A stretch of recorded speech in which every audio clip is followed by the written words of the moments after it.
5, 4, 3, 2, 1. Good evening, everyone. Welcome to the January 20th, 2026 meeting of the Long Meadow Select Board. And I didn't get bought enough time. Here we go.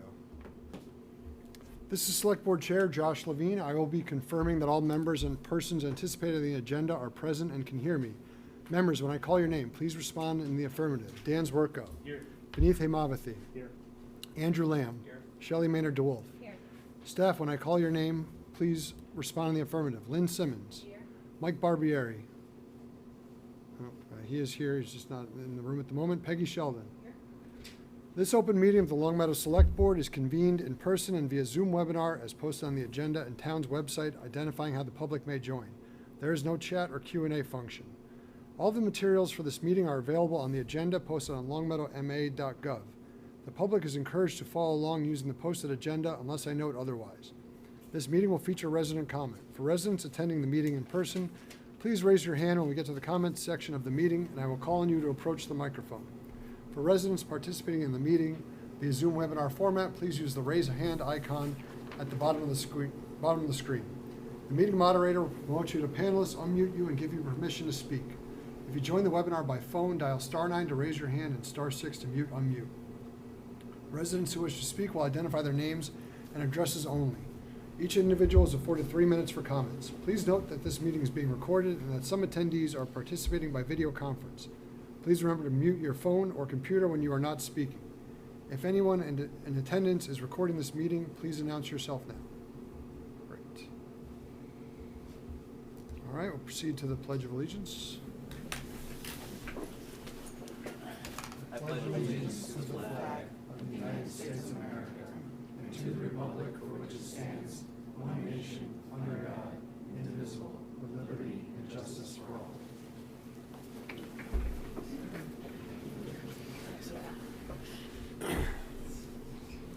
Okay, we'll start with resident comments. Do we have anybody signed up or anybody online? Yes, Great. sir. Interviewees. All right, we will proceed directly to kudos and plaudits. For today, Certified Public Finance Officer CPFO credential. Town of Long Meadow Finance Director Ian Coddington recently earned his Certified Public Finance Officer credential.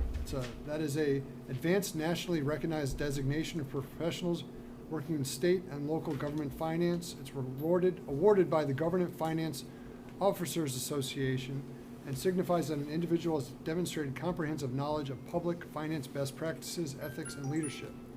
To earn the designation, candidates must pass a series of examinations covering core disciplines of public finance. The exams cover accounting, debt, planning and budgeting, treasury, compensation, procurement, and risk management. The CPFO designation also helps ensure the department is led by someone with a proven experience in government accounting and regulatory compliance. This is a significant milestone in Mr. Coddington's career, which demonstrates his hard work and dedication to the profession. Congratulations to Ian on this great accomplishment. I think we can all say that that's a fantastic thing, and I'm very proud of Ian, and glad we have him on board. Any other kudos or plaudits? Looking around. I will just, I won't, no, never mind. I'll keep it for later. All right, so next up on our agenda, we have interviews and appointments for the Future Building Use Task Force. Have we had everyone sign in yet? Sign in sheet, what's that? Okay. Thank you. Okay, you're the last one? No, not quite yet. Okay, so I was thinking, the board has not discussed this as we're not permitted to discuss outside of meetings, of having us come up maybe 5 at a time, since we have a lot of people. We normally would do, we like to do panel discussions, but I think given the amount of people we have, that would probably be too much. So why don't we, to the extent we can, have 5 people come up. I'm gonna name names, and then we will start the interview process. So I know Mary Beth withdrew today. So do we have Christopher Carr in person or online? I think it's online, I believe. And how about, The assignment sheet. Okay. Nope, and Thank Bernie you. Cohen, very much. Appreciate it. Thank you. Daniel Cohen? No Daniel, okay. Okay. Plug on. Paul Dunkerley?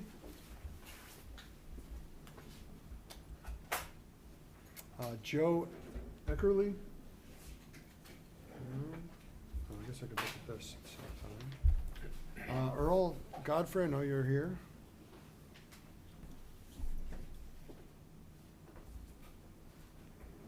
Do we have Sarah Gregg? Yes. Come on up. And do one more. Zachary Kushner.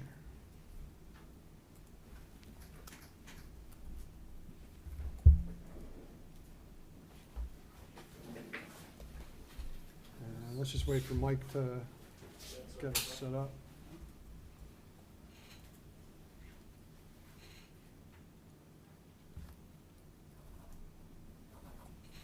Okay, so we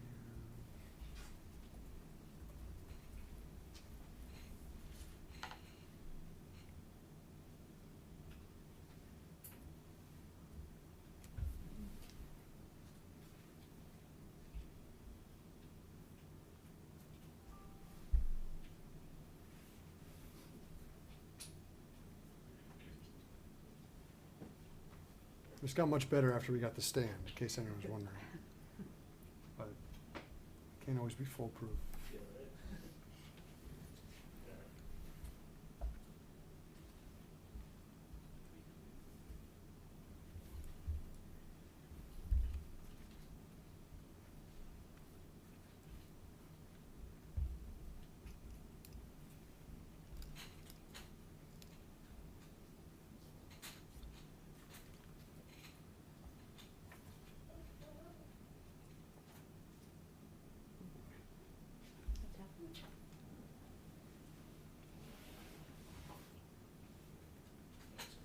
Should be on.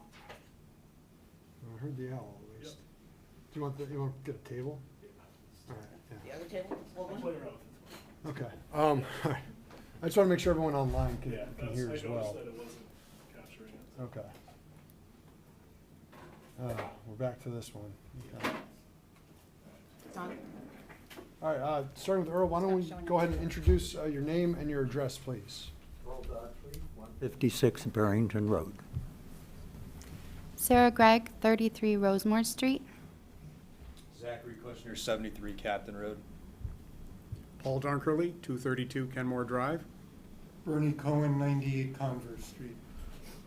Okay. And why don't we go ahead and ask everyone a general question. We'll start the other way with Bernie. Can you tell us why you have applied for the future building use task force? Yes, specifically, I think what caught my interest was the opportunity to create some housing options in Long Meadow. Previously, I'd been on the Housing Authority for about 12 years. We had tried to get an accessory bylaw through the town. It was shot down by the planning board. I don't think Long Meadow was necessarily ready for that at that particular time, and although it's now statewide mandated, it's permissible. It's exactly the bylaw actually that we had proposed through the Housing Authority. So that was the thing that captured my interest. Plus, Long Meadow has some great buildings that are about to be reused, and I'd love to be involved in planning what is the best use for these buildings. One of my thoughts, Dr. Lamb had done such a great job at the Young Mansion. And as a lawyer, I know that that space got filled up by a couple of lawyers.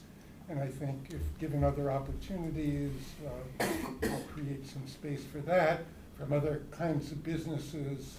So those opportunities really intrigued me, but specifically, I think the housing opportunities were what brought me to this meeting. Don't you think we have enough lawyers in town already? Yeah, well, I think probably the ones that are already here would be the ones taking that office space. Okay. I happen to be one of those lawyers. Ah, I see, okay, great. Paul? Thanks so much. So what really kind of captured my attention was that I'm looking at these three buildings, and particularly the community house around which there's a lot of emotion for the town. My kids participated in activities in the community house. We obviously all go to vote there. And it's kind of an iconic building, as is the town hall. And I think it's really important that, you know, we kind of honor the history of those buildings, while at the same time, take a look at the unmet needs that we have in town, or perhaps the anticipated future needs, and find a way to utilize those buildings and spaces in a way that complements what we're already doing and what we're trying to do. But again, to keep an open mind on all of that as well. I think it's really important that we have an opportunity to hear from residents on this as well, and to make a really strong and informed recommendation to the select board in terms of what we can do. As far as, you know, so that's kind of what piqued my interest. The other part of it is that now that I'm retired and I've kind of put aside some of those immediate post-retirement things, I feel like I have the time, whatever time is necessary to dedicate to this. And I have a skill set, I think, that will, you know, that will help to enhance the process. And what is your skill set? So it's actually multiple things. So aside from the fact that, you know, I worked in the school department for, you know, almost 20 years and in a leadership position for 13. And in the school department, we work in a very much so a shared decision-making process. But my history goes back in terms of employment to leadership positions where I have either been a part of or run groups and meetings and task forces in order to get certain things done. So, you know, it's everything from participating in the high school building project, where I was the faculty representative from the first day that they allowed a faculty representative until we closed that project out and signed it off and paid that last check. To, as I said in the paperwork that I gave you,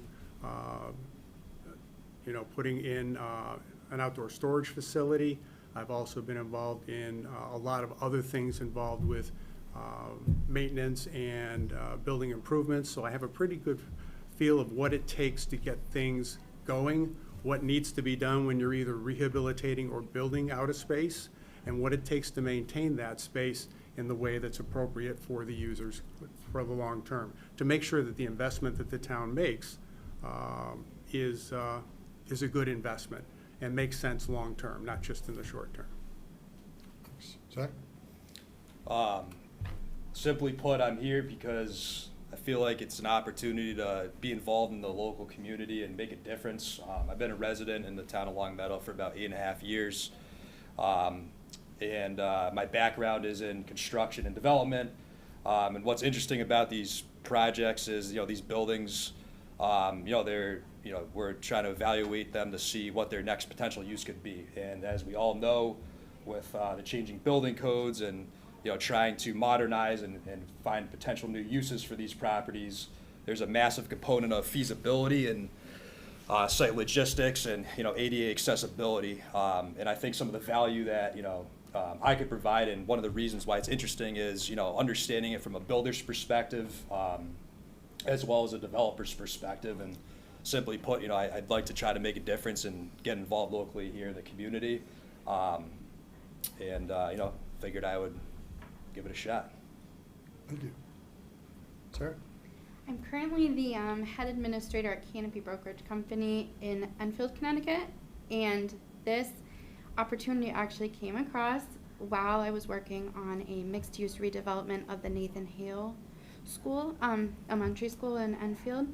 I worked with one of our main investors to apply to the town, create an RFP, do the market research, to have them approve it for about 40, 55 and older apartments. I love research. I love doing the supportive work that it takes to get projects going. On a personal level, I love old buildings. When I was 19, my now husband and I drove through Long Meadow to get to Bright Nights, and I was like, I want to live there. And we drove past Yuma Center School and the community house, and I find them so beautiful. But also, I want future generations to find them beautiful and useful as well. I have 2 small children at home, and so I'm thinking of their uses for it as well, and what would make them love Long Meadow the way that I do. And I just really think that it would be a great opportunity to be in the community as well and create long-term community benefit. Thanks. Earl? Well, Go ahead. okay. My interest in this is due to the fact that I have a deep and abiding interest in Long Meadow that extends well beyond 70 years time-wise. I've been involved in a lot of aspects of Long Meadow community living, from election works, where I was an election worker, clerk of elections, and then warden of the elections.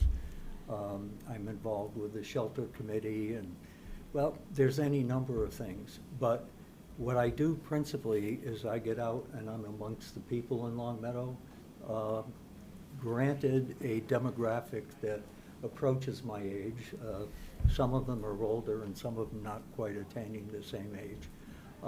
And the other demographic is the military and veteran community. I talk to these people all the time, and quite frankly, I'm here because I was urged to be here. Part of what you do, because I'm not a builder, I'm not an estimator, I could probably go out and sell something to somebody if I put my mind to it. But the ones you want to sell on this and the ones you want to satisfy are the people who don't do all of these other things. And I think that's where I come in. And I can make, I can help people understand some of the difficult decisions that are going to have to be made about this. But at the same time, I've interacted with the Long Meadow Historic District and the Long Meadow Historic Commission. I know what the interests are out there that, you know, span the entire community. And I have an interest in protecting that as well. So, yeah.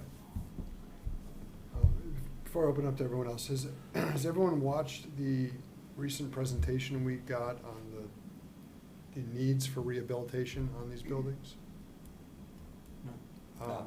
So, and anyone who's interested, whether you're put on the task force or not, you should watch it. And read it. There is, I'm sure everyone up here would agree with me, significant financial capital needs on these buildings that would be very difficult for our town to take on for all 3. So I would absolutely recommend familiarizing yourself, and anyone who goes on the task force, that will have to be your Bible at the beginning, because it'll have to guide a lot of decisions. Any questions for our first panel that we have up here? I have a question. Go ahead. For anybody, but particularly maybe Sarah and Zachary, because of your experience, have you, can you share an example just from your experience? I think you'll teach us as well of successful adaptive reuse for a project that you maybe admired or thought was good, and what made that project work? Yeah, I mean, I can kind of start off on that. So part of my business is, you know, we're a commercial general contractor. I've, you know, done a lot of public work for DCAM at my previous life. Before I went out on my own, I've also done a lot of private work. And then on top of that, I own several commercial properties in Western Mass and Connecticut. And, you know, a common, you know, thing that we run into as developers is, you know, how can we take a building that was potentially, you know, at one point, a department store, for example. We own a building on Main Street, 425 Main Street in Middletown, Connecticut. It's about 40,000 square feet. It was the first Bob's Discount furniture store in, I think, actually New England. And then prior to that, it was a department store. So it's had multiple, you know, lives. And, you know, what made that building challenging was, you know, ADA accessibility, right? If we were going to, you know, you're not going to find a single tenant to take 40,000 square feet on Main Street in Middletown with 0 parking, right? So we had to basically figure out how to effectively and efficiently make the building ADA accessible, and how can we potentially partition the building off to maybe get multiple tenants in there, right? Looking at potential uses of office space, retail. We even looked at potentially doing housing. And what I think is a big driver in today's world is cost, right? Construction costs are going up. There's just, previously, and I think it's starting to correct itself, but there's labor shortages, so the cost of labor is significantly, increased. During COVID, we had major material lead time issues and price increases. So, when you're evaluating these deals, right, and these projects, understanding the feasibility behind them is a key component.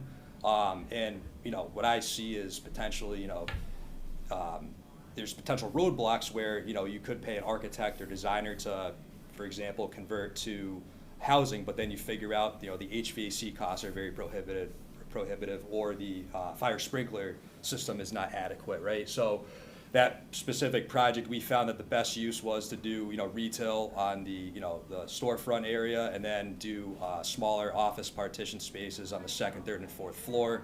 And that, we met with the economic developer committee in Middletown, and there was a large need for smaller office spaces that were feasible for some startup companies. So not only were we able to repurpose the building, we were able to do it economically and fill a need for the local community and, do it the right way. So, that building was from, I want to say 1935-ish.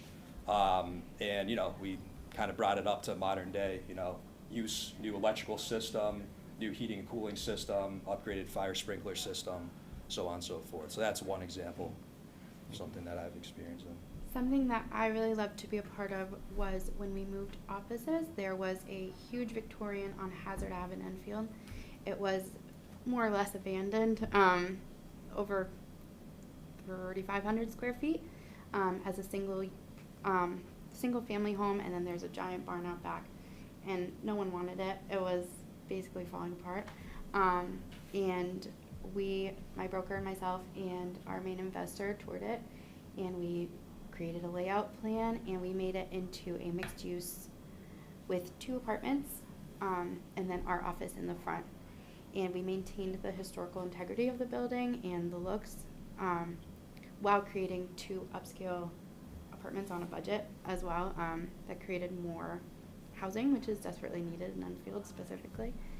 And I really liked being a part of that and getting to see, taking this building that needed significant repairs and changes, and seeing the final income and seeing people come in and fall in love with it. And now we have 2 long-term tenants, and we get to be in the front in our office as well, and we really love it.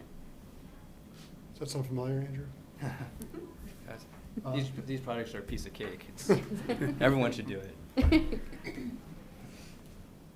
other questions from the board members? Go Yeah, ahead. thank you. And thank you all, everyone for applying. This is great that you all are putting your names forward to do this. I think I wanted to just mention kind of just 2 comments quickly.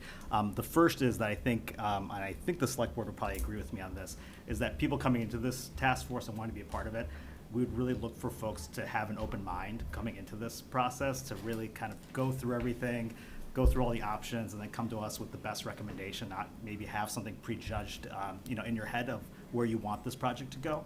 And then the second thing is that we are looking for this to be done pretty quickly. We're looking for a report to come back to us in December at the end of this year. So, folks, it really will take like a lot of time commitment, I think, to do this. Meetings, and I think there's gonna be other work probably that needs to be done outside of meetings as well. So just those 2 things I just want to mention, at the outset here.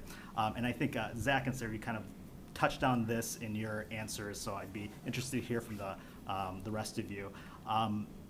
This is not like a response to the presentation that we got or anything, but just kind of first impressions.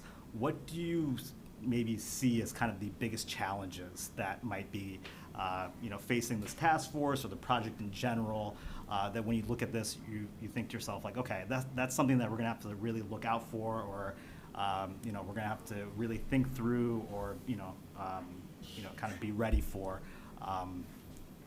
this project. And we could start with you, Bernie. Sure, well, the first thing that was mentioned actually was cost, in terms of rehabbing or doing any kind of work on the building, that because they're older buildings, any kind of rehab could make it prohibitively cost, which means that we then may have to bring in private entities or make a public-private partnership to work with other nonprofits who may be able to do development and bring in tax credits or whatever other, financial resources may be available to make the project work.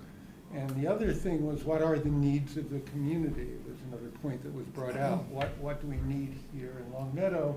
And the needs of community sometimes don't always mesh with what the abutters may want, such as, the problems that we've met in town with some of the concerns raised by the abutters at the middle school. So that would be an example. How do we, even if we propose a project, how do we sort of scope that out and work with people to see what does the community need? What do we want here in these places? So I think, those are some of the challenges that I certainly see. So it's not just what even we may come up with. We have to determine the community as a whole. Great, thank you. Paul? Yeah, so I feel like I'm leapfrogging here a little bit, but I think probably two of the most important things are, one, the costs that are associated with it, and I think to start with building that foundation of saying, if we're going to keep these buildings, this is the minimum we have to do to make them usable in the public domain, ADA compliance, sprinkler systems, et cetera, and to bring that information forward to the town and have the folks, do the work that's necessary so that people understand kind of where ground zero is on this, if we're going to maintain these buildings as for some particular future use, and then build from there. The other thing that I think is paramount is listening to people and bringing that information back and forth. So there's going to be a lot of education that goes on in both directions. We as a committee would need to educate the town in terms of what we know, what the reports say, how things come together, what departments heads are saying, what our town manager and select board is saying in terms of what our unmet needs are at present and what our anticipated future needs are that we may need to use these buildings for, and then to listen to our residents and see what it is that's important to them among those things that I just mentioned, and to make sure that if they have ideas that are new, that we are open to those ideas and that we incorporate that into our thinking so that we come up with an objective plan that makes sense and serves the greatest level of needs, with the understanding that we're not going to make everybody happy. Just like the middle school, you're not going to make everybody happy. When we built the high school, not everybody was happy, and so on and so forth. But what we do need to do is make the best effort possible to make a recommendation to the select board and town manager that makes the most sense for our town and its population, not only for tomorrow, but probably for the next 25 to 50 years. Great, thank you. And Earl? Oh, yeah. You have two huge issues here that I see. One is the financial side from the report that Joss was referring to. And the other one, you have the sentiment of the community. The last town hall, the community house, and then the old town hall. The old town hall may or may not be the simplest one to move somewhere in the equation, potentially with, say, federal or state grants and possible use as a veterans facility of some sort. The community house, as I understand it, was a gift to the town from the First Church. They're not going to take lightly if you can't do something with it. So financial requirement or not, boy, going to have to find a way to do something there. The previous town hall we had, somebody could probably use that, but it's in a tough location behind the community house and with the firehouse.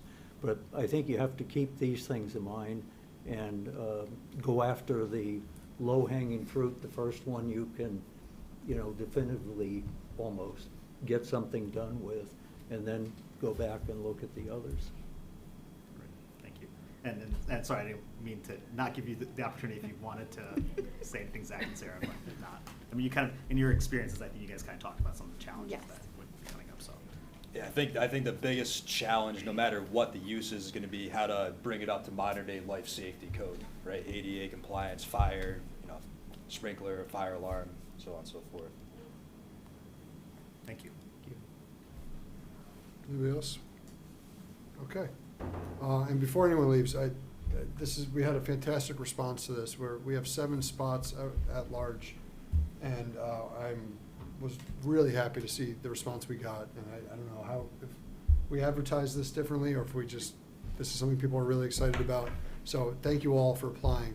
We can't take everyone, but we're so happy to have this response and have such qualified and eager people. We don't always get that with things we put out. So thank you very much. Thank you. Thank you. Thank you.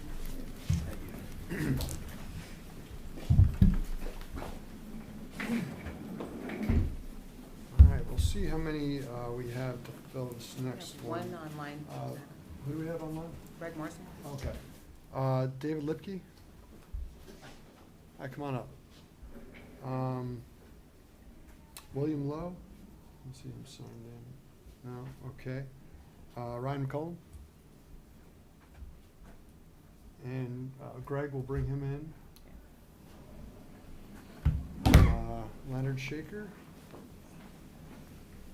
And Larry Starr? Mark Wojcik? He had to cancel. Sorry? Emergency, he had to cancel. Okay, all right. Oh, perfect. We got 4 more. Ask Greg to unmute. Greg, can you unmute, please? Fuck. Yes. Thank you. All right, Greg, we know we can hear you. Why don't you go ahead and start and introduce yourself? All right. My name is Greg Morrison. I live at 90 Ellington Street. I moved to Longmeadow just about. I am an architect and historic preservation consultant for LRK, a firm based out of Memphis, Tennessee. So most of my work to date has been in Tennessee, but I specialize in adaptive reuse primarily, and historic preservation, and deal a lot with the types of challenges we'd be looking at with these buildings. Frankly, the aspects of life safety and accessibility and all of those things, they don't scare me because they're my day-to-day of dealing with how they are approached. There is always a possible path forward. It doesn't mean that it may not be economically feasible, and there may be challenges associated with it, but I sort of thrive on figuring out how it is that we do meet all of the codes and still work with existing buildings to keep their historic integrity and make them work for new uses. I'm also sort of representing the Longmeadow Historical Commission as a member of that group to have a voice in this discussion. And honestly, part of why I got involved in the Longmeadow Historical Commission was an interest in buildings like these that fall outside of that. They're not part of the historic district. They are part of the sort of public image of Longmeadow, and making sure that we retain that historic integrity, but also find something that works for a new use. So I'm very excited about the potential of being involved with something like this. Great, thank you, Greg. Larry? I'm Larry Starr. I live at 81 Williamsburg Drive in Longmeadow. I've been here for 40 years. I've been involved in a lot of projects in the town over the year. I started with building the playscape at Blueberry Hill when we first got here. I oversaw that. But I was responsible for bringing the ambulance to town. I took over that committee and raised the money and everything. I have a background in ambulance operations when I was younger. I have a number of real estate things that I'm involved in. I am a trustee of the Bushnell, but I also am the vice chair of the building committee, where we started when I first came involved. There was no annual budget for capital expenses, and that was a significant problem that basically I took on. And as of the budget we just passed a couple weeks ago, there's a $900,000 budget just for my capital expense that is part of my oversee. That building will be 100 years old in a little while, and we've done an amazing job. We're also now taking over. It's it's public, but it's not well-known yet. The Warner Theater in Torrington, we're in the process of the contracts to take it over. They were in deep financial circumstance. And again, I will be handling the building there. It is over 100 years old, and there's actually 2 buildings, including a department store that was taken over as part of the process. And that building is in very bad shape. So we need to look at it all over again and figure out how we're going to maintain it. I have a number of commercial buildings, 46 Daggett, the office building in the Riverdale Shops. The only office building there is my building. I'm the only owner occupier. The others are all tenants. We built a number of buildings, a number of partnerships that I'm involved in around the area. I was chair or co-chair of our study committee that looked at the redoing the town charter. And I would point out that that was a 1-year appointment, but it took us 2 years. And so I'm a little concerned when you say we need to have this done by December. That's fine, and we can work on it. But instead, it's more important to get it done right. And if it takes more than December, then that's what it has to take. I have no preconceived notions. I have no particular department that I think should take a lead, whether it's housing or municipal services or whatever. We need to look at the best and highest use for this properties. And my guess is that from a funding standpoint, it's going to have to be a phased project where we, in time, do different pieces at different times, not all at once.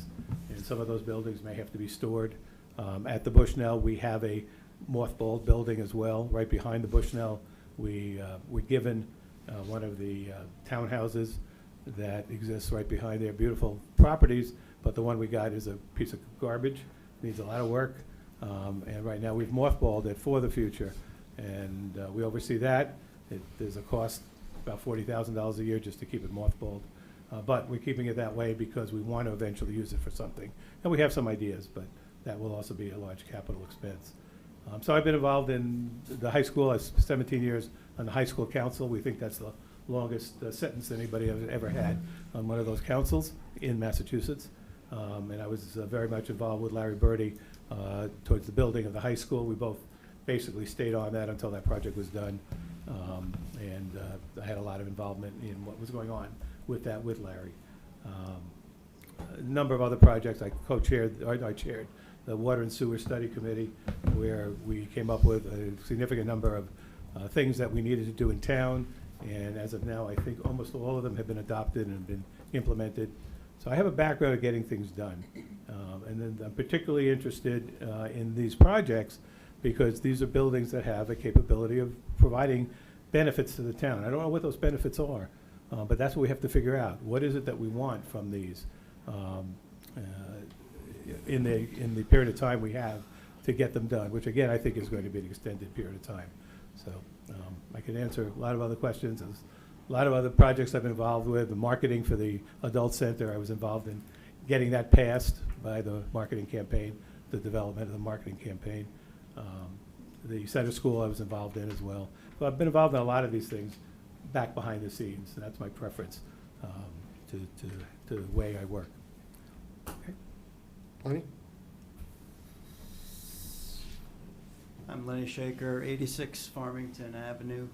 I've been in town for 36 years. I'm here primarily as a representative of the Long Meadow Historical Society.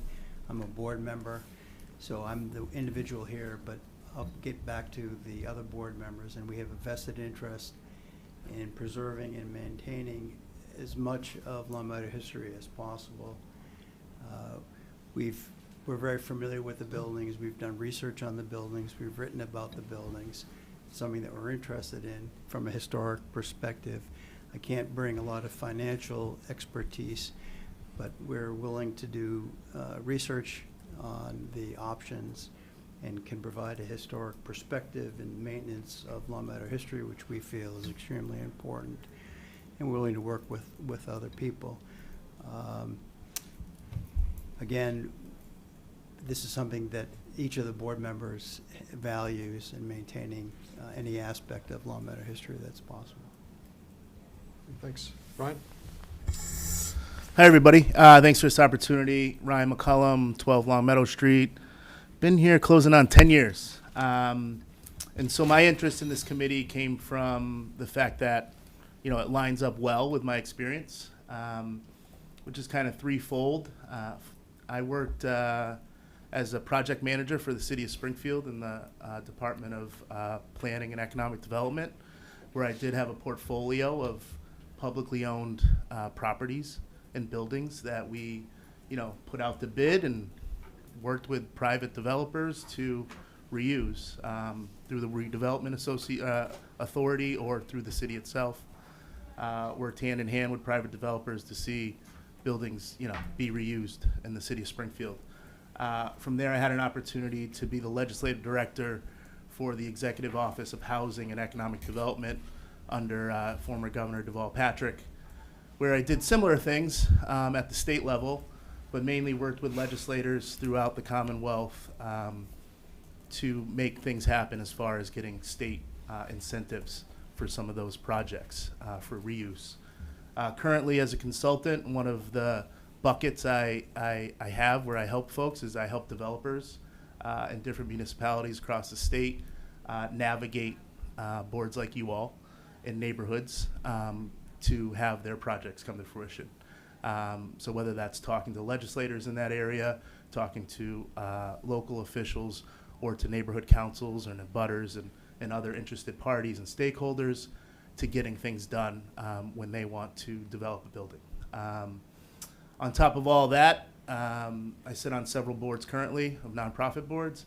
I sat on the Racial Equity Task Force that some of you created back during Floyd, after Floyd. And so I understand, you know, government, right? Having worked in government and now being on the other side, being a consultant for the private sector to work with government. And I also, I don't come here with any preconceived notions, as Larry mentioned. I don't have an agenda on what the use of those buildings are. And also the building might be, we might need to have the market figure out what's the best thing for any of those buildings. So we might not have to come up with actual recommendations on the building, except bringing it to code or making it a more appealing building for the market to tell us what makes sense. So I think, you know, my experience plus knowing the kind of intersection between the public sector and the private sector, and then my experience sitting on boards and getting to a yes and staying within our scope and not letting things go off kilter and knowing what might be best for our community is what I bring to it. Thanks. David? Good evening. Thank you for having us here today. Dave Lipke, 207 Linwood Drive. And just wanted to talk a little bit about why I'm interested in serving on the committee and how I think I could help collaborate with other members of the committee to put a recommendation forward to the town and to the select board. So to do so, maybe I can actually start with just a very brief story going back 20 years to 2006. I was in college in 2006.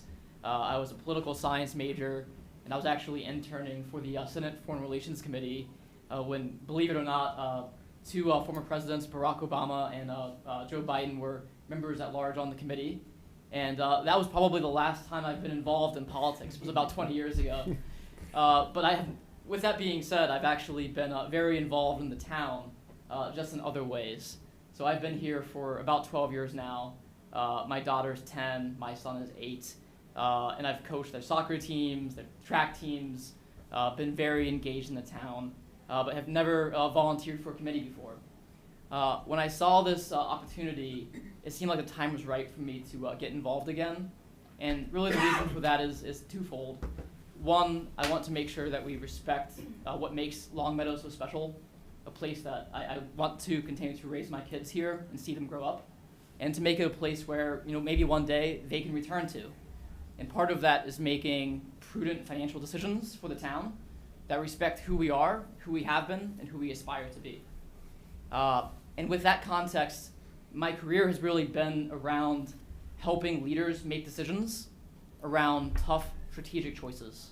And this is undoubtedly a very tough strategic choice. We have community buildings that are special and dear to everyone and could have many uses. And I come to this with, as many people have said, no preconceived notions around what the properties could be. But what I do bring to the table is almost 20 years of experience advising Fortune 100 executives on multi-billion-dollar decisions, about a year and a half in real estate private equity.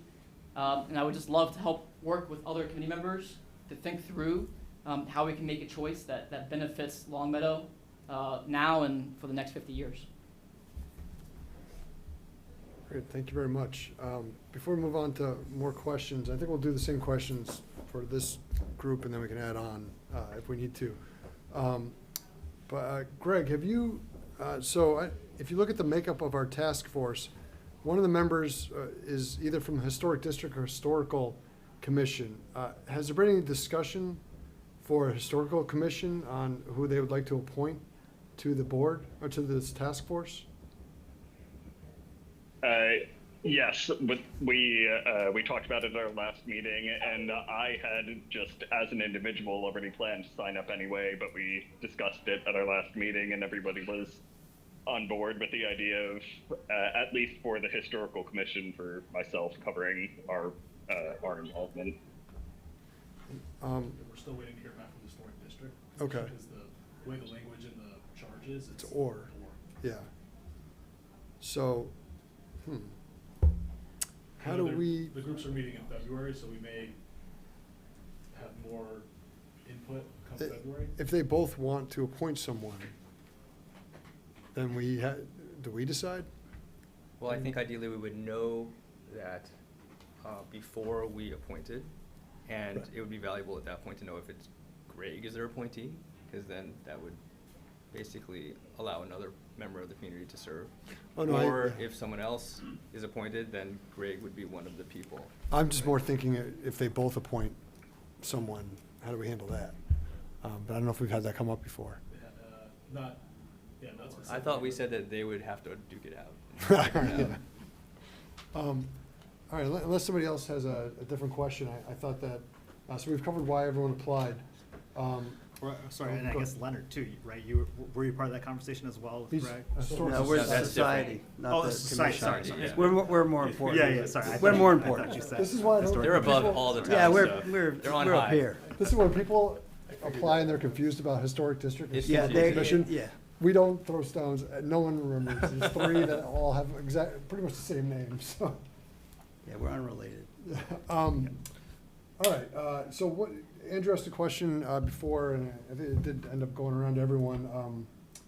Are there any successful projects particularly that you are aware of that you would like to, you were either involved with or that you can point at as something that you think may be a useful guiding post for us? So why don't we start with David? Sure, I can really speak to maybe two examples. First, for about a year and a half, 2 years, I was part of a real estate private equity firm looking to raise a build-to-rent fund to develop affordable housing, single-family homes for rent. So I think I have a very unique perspective on what it takes for a private investor to make an investment in one that could benefit the public good. But I think maybe just more interestingly, one thing I'd like to call out is one of my favorite articles. Would encourage everyone to take a look at it if you haven't had the chance to read it. It's about 5 years old. It's from the magazine Politico, and it's a piece about the Over the Rhine district in Cincinnati. And it's a very in-depth piece around the importance of public-private partnerships. And this is in the context of urban redevelopment, particularly in an area that was suffering from a lot of hardship. But I think in that article, there's a lot of very interesting lessons learned, things that worked out well for Cincinnati, but also some things that disenfranchised the community. And I think taking the lessons learned from those types of artifacts with the kind of context around what it takes to make a project pencil are important pieces that I would bring to the committee. Right? Yeah, for me, it's not one singular one. When I worked for the city of Springfield, I was charged with kind of being the point person with the Urban Land Institute, which is the ULI. The ULI is a national organization that brings economic development and planning and housing experts together, and then they go to different towns and cities, and they do a tour, and they think about what might be best use for that city. So the ULI came to Springfield, and it was great traveling around with them. They interviewed stakeholders from the mayor on down to neighborhood folks, and came up with a great report that had things like, raising the York Street Jail site, redeveloping 1331 Elm, which has turned into some housing in Court Square, and then other things about just community pride. So it was great to learn from them and learn from a group of people who are thinking outside the box. I think that's something that I always try to apply when I'm doing, anything, but especially when it's thinking about development, is having some ideas that are outside the box or some vision that might not be in that community's DNA to have. So yeah, working with the ULI on the Springfield project was something that I can bring to the table. Mike? Again, we from the Historic Society, we bring a historic perspective. So, as you're probably aware, in the early 1930s, when the library was built, the Storrs House Museum, which is the headquarters of the Historic Society, was going to be demolished. They didn't feel that was a viable option, and the building was going to be demolished. Committees met, and ultimately it was decided to preserve the Historic Society, preserve the Storrs House, and its location was moved to its present location. So if you look back at history, there are often examples that can be brought forward today where a historic site was deemed not valuable to preserve, and in retrospect it was very important to preserve that. So we can bring that idea or that history that may provide some insight as to what can be accomplished if it's financially or fiscally responsible.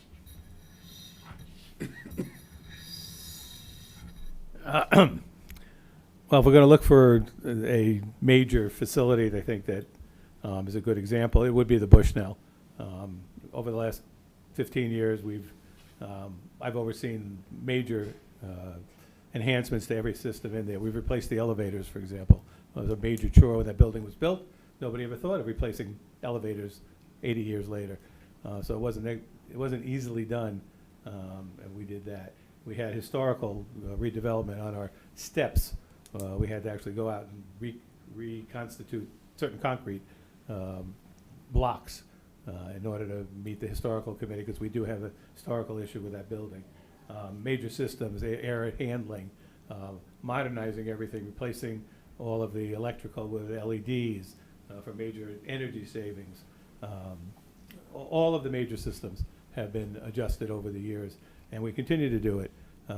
Like I said, I have a $900,000 annual budget and about a $15 million wish list that we're working down slowly. So that was a major facility that has weathered the time, weathered COVID, which was a major problem for any performing arts center. But we've done that, and it is now one of the gems in the performing arts area. Now we're starting all over again with the Warner. The building committee is not all that thrilled with having to take that on, but we will, and we will do it. But we have all the same issues of all of the major systems need to be updated. We have to send somebody in to throw the circuit breakers very often because they're popping. It's a very old building and it needs a lot of work, and so we're just starting that project. We actually have to wait till we sign the documents, which will be coming up, to take over the ownership, and that's being worked on as the exact format that it will take. But that's a major challenge, and we're working on it, and we will do it. Thank you. Greg? So I have several projects that I have close experience with that have pursued use of the federal historic tax credit program and National Park Service grants and those sorts of things that are tied to very standard, kind of tried and true preservation practices.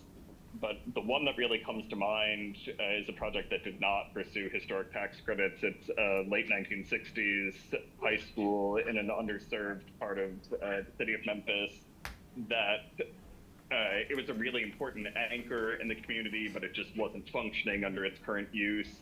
And it actually just had its ribbon cutting last week. It's still figuring out who the tenants will be and exactly what the use will be. But and it actually became a public-private partnership, and the community just valued the building enough that everyone understood it as a baseline, that it needed to be retained in some capacity, but people also demonstrated a willingness to see what does that mean? How does the building need to change? What are the uses that are appropriate for it? It's called Northside Square now. It was Northside High School.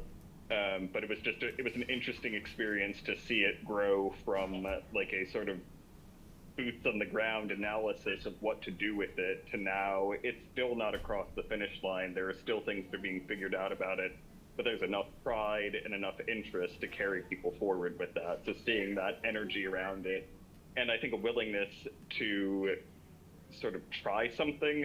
The local example that comes to mind is just something like the urban food route in Springfield that it's not always it's not 100% occupied all the time. It might be a little bit strange, but you can tell that people are trying to do something with it, trying to figure out how to make a place that people want to be.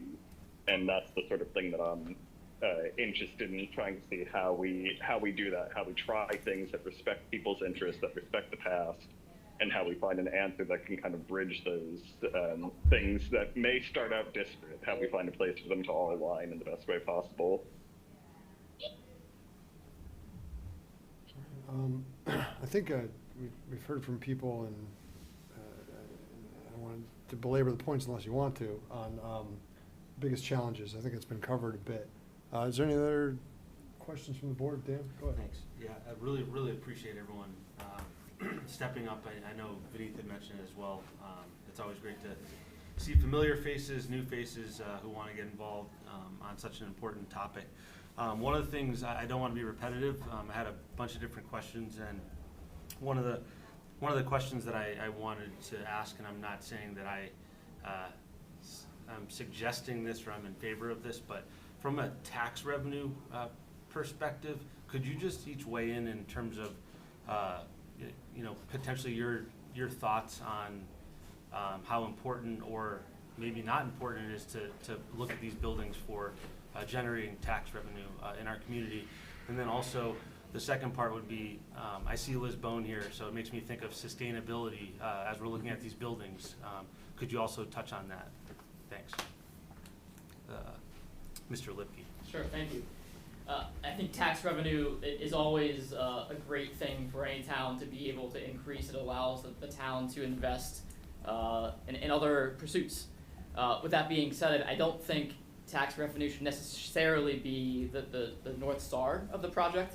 For example, and I believe this was in the video, imagine there could be a $10 million cost to keep a building open and operating. So potentially avoiding that cost might be of higher benefit than generating some marginal tax revenue down the road. So I think ultimately it's really important to take this approach with a hypothesis-based method where you develop a hypothesis for each site and try to test that hypothesis out with logic, evidence, and data, and see what is feasible and possible for the highest and best use for that site. Thank you. I mean, it's hard to follow that up, but obviously, if we can put something back on the tax rolls and increase our revenue, it's something that I think most folks would appreciate. But there are times when you do the opposite, and you seek out a TIF, which is tax increment finances, where you're giving tax breaks to developers to make something happen that isn't economically feasible, and so making that part of the formula is something that might need to happen.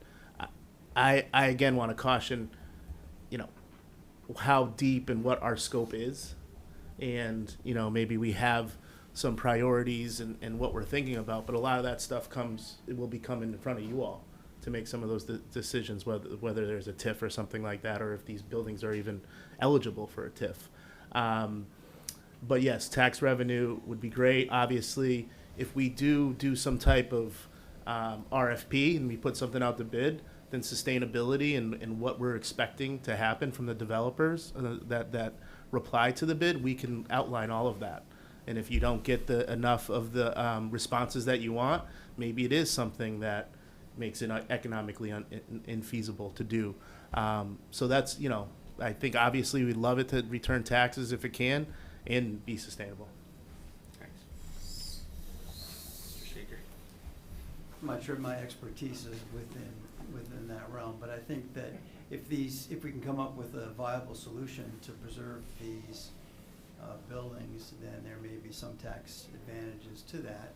But I think ultimately we need to determine how viable they are and what the ultimate plan will be, whether they'll be commercialized or not, or whether they'll be maintained by the town. So those are issues that may be putting the cart before the horse in regards to what the future will hold as far as tax revenue. But am I up? No. No, not quite yet. Tax revenue is just one of many items. It's not number one, it's not number 100. It's just one of many that we have to look at. I have an MBA in economics finance. Theoretically, I'm an accountant. I teach for Boston Tax Institute. I'm very familiar with tax credits on non-profit buildings. We've got them on the Bushnell. And so where they're appropriate, we will use them. But it's just one of those items that goes into the calculus of what is the highest and best use of this building. And that is where we start. Nothing predetermined, nothing in advance that this is what we're going to do with this. We have to look at every aspect of every one of these buildings to determine what will be the best utilization for the town, given the resources we have. And that all comes into one giant calculation, and out pops an answer, which some people will like and some people won't. But the job of this board or this committee will be to sluice that out and figure out where do we think is the ultimate best use for these three facilities in the long run. And taxes will be part of it, but so will everything else. Sustainability, I'm not sure what that means, to be honest with you. I want that defined. What do you call sustainability? You know, the buildings are up, they're sustainable. Well, okay. They're not going to fall into disrepair. Is that what sustainable is? So, yeah, I stay away from weasel words. Let's define exactly what it is we're trying to accomplish, and then that's what we head towards. I'm not sure how we define sustainability, but that's something that has to be done. If that's an important aspect, whatever it is, then we determine these are the criteria that are important in making decisions for these multiple buildings. Go ahead, Greg. Okay. And I think to echo some of what was said before, like the sort of line item of putting something on the tax rolls and what that means, like that can be part of like a million different pro forma scenarios. That's like a very easy thing to figure out how it pencils out and make sense of that. But the sort of intangible side of that is like these buildings are really, they're a handful of only, they're kind of the bulk of a small handful of buildings that represent to people what the community in Longmeadow is about and how, like, it's the physical manifestation of the town of Longmeadow. And so there will be things beyond the tax rolls associated with this that, like, it's not just these buildings, it's the trickle down of how they shape people's perception of the community. And I think it would have impacts on things like property values, not just of the abutting buildings, but in the town. Like, what are the things that we offer to people that make this an attractive place to live? So I think sometimes, like, when you have something like a pro forma to back it up, and understand that, like, all right, well, this one choice is going to cause a loss for a certain number of years, but there is a reasonable projection that in 10 or 15 years, it will attract XYZ number of people or businesses to the town in a way that will create some financial benefit down the road. So I think it's that possibility, as long as the numbers are looked at in a way to acknowledge, like, you don't want to do it blindly, but there could be a scenario, as was sort of touched on before, where you knowingly operate in a different way that isn't, like, day one the most profitable, but at the end of the day is best for the community, because this is like a once in a lifetime shot to do the right thing with these buildings. So just making sure that that stays, not that we are not looking at 5 years from now, we are looking at 10, 15, 25, 50 years from now, what is right for the community. All right, thank you. Any other questions before we let these folks go? All right.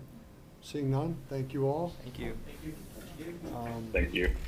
We don't vote on the same night. We normally would take the next meeting, and we had a couple last-minute cancellations. Peggy? Yeah. Okay. Mr. Wojcik and I think one other person. Okay. That's it for now. So we can see if we have more people who want to show up at the next meeting and discuss if we want to vote after we hear them, and without, because time is getting short on this already. We would like to get moving. So thank you all. We appreciate your applications and your interest and for coming tonight. Thank you. Feel free to stick around if you want. Got Eversource coming up next. It's Eversource this year. Okay.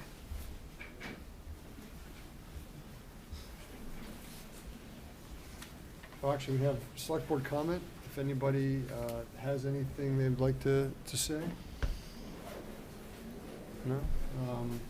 All right, I would like to thank DPW for getting out there. We had snow the entire weekend, and I know that my street was pretty good at least, so it was light snow, which is helpful. But thank you all for getting out there and taking care of and getting over the streets. And I know that as soon as I finish shoveling, it seemed like I need to go back out there again this weekend. So it's a big challenge for DPW. So thank you for all your hard work. Anybody else before we move on to Eversource? No? All right. Go ahead. Introduce yourself, please, and go ahead. Hi, good evening. My name is Leslie Galuni. I am the newest member of the Community Relations Specialist team for Western Mass. Thank you for your time. Thank you for the opportunity. We are here today to discuss our 2026 project plans. I am here today with Greg and Brian, both from the gas construction and project engineering team. So I'll give them the floor. And again, thank you for your time. Peggy, can we pull up the presentation?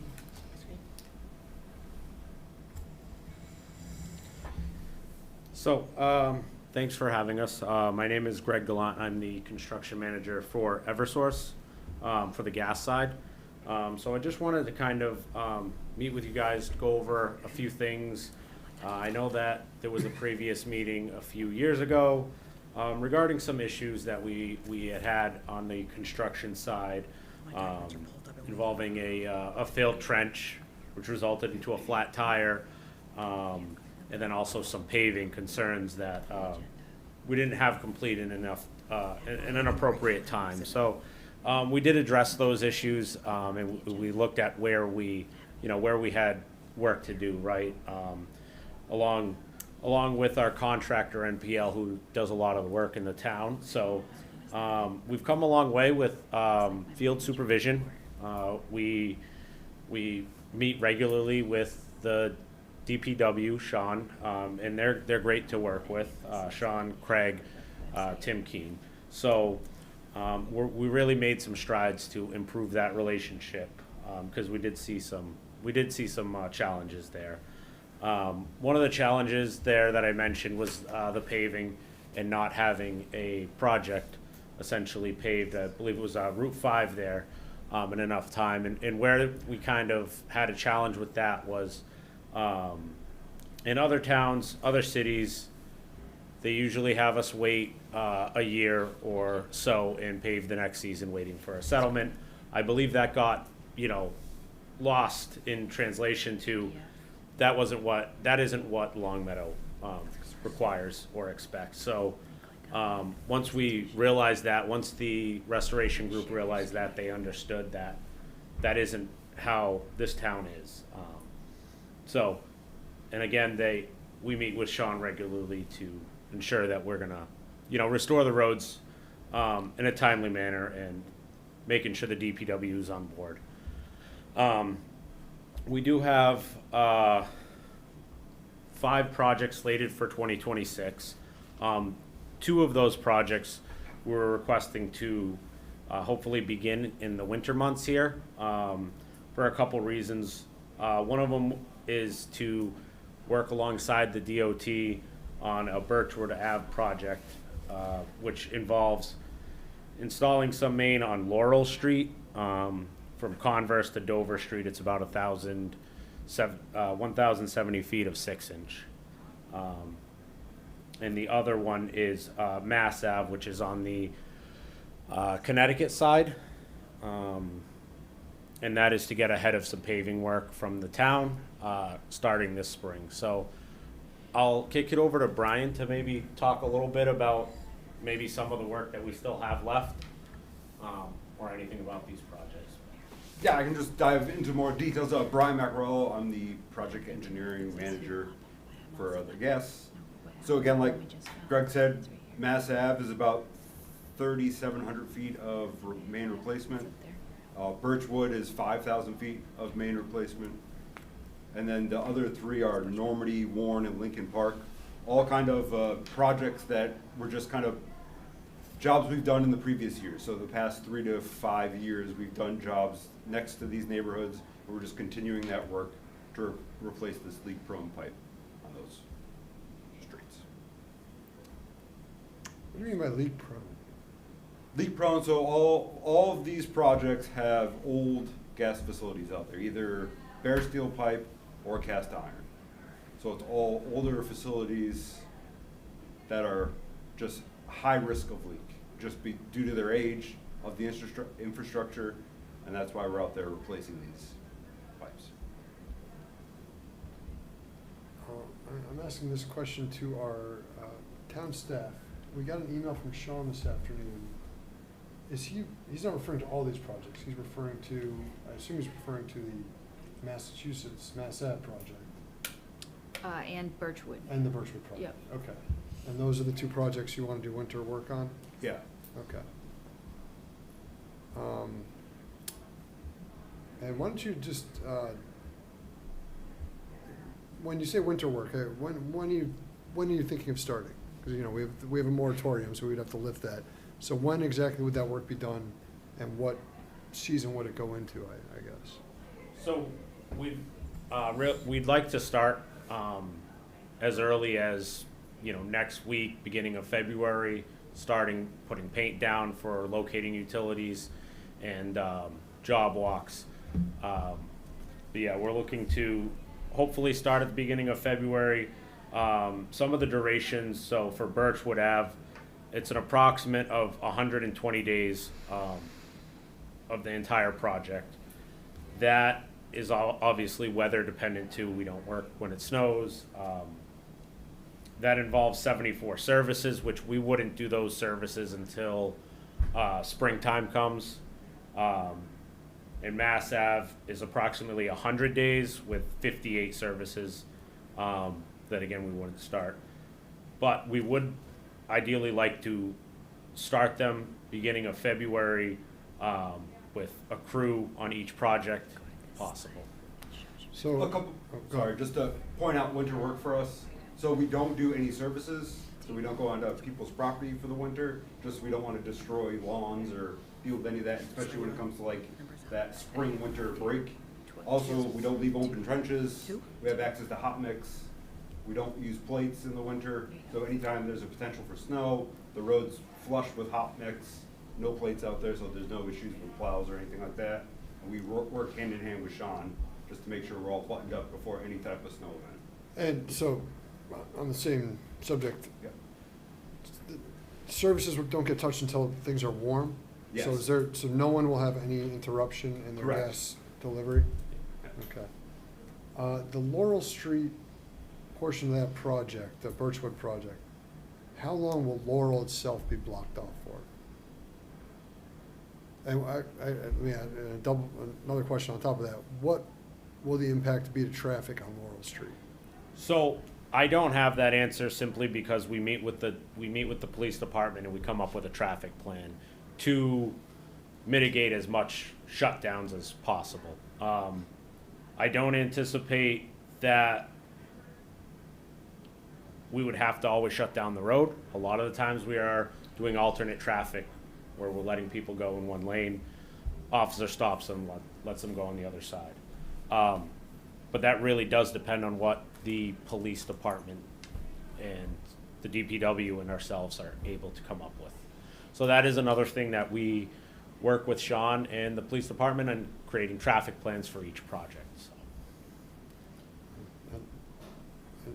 That's gonna be a nightmare. As we all know. Okay. Any other questions from the board? What, so Laurel Street, when, sorry, I missed that, when is that project That starting? would start, that would be one of the projects to start next week, the measuring or the painting, et cetera. Yeah, so we gotta put in, you know, the way it works, we put in, permit request, dig safes, go out, locate our lines, allow other utilities to locate their lines, which usually takes a week, 2 weeks, depending on the area. And then we commence kind of construction. So again, we would have to meet with Sean, the police department, come up with a traffic plan and so on and so forth, so. I'm just wondering if, I know we had this conversation probably 2 years ago, I think around Woolworth, by Williams Middle School and the safe routes to school, and when we had, I think at the time we tried to shift the project to the summertime, and I just don't know, I don't work for the DPW, I haven't talked to Sean about this, but I'm just wondering if that's something where it could be pushed out to the summertime for commute. Probably not.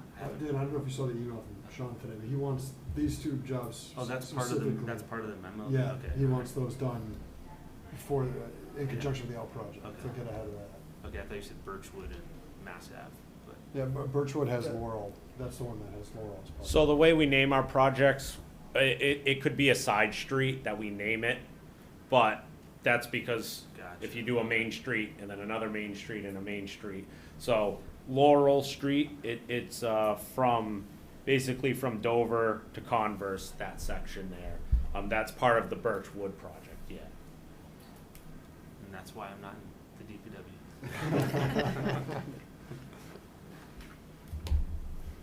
And so, we have a recommendation from DPW to waive our winter moratorium, limited to the hours of operation laid out by public safety and DPW, trench patch material, traffic plans and timelines for completion.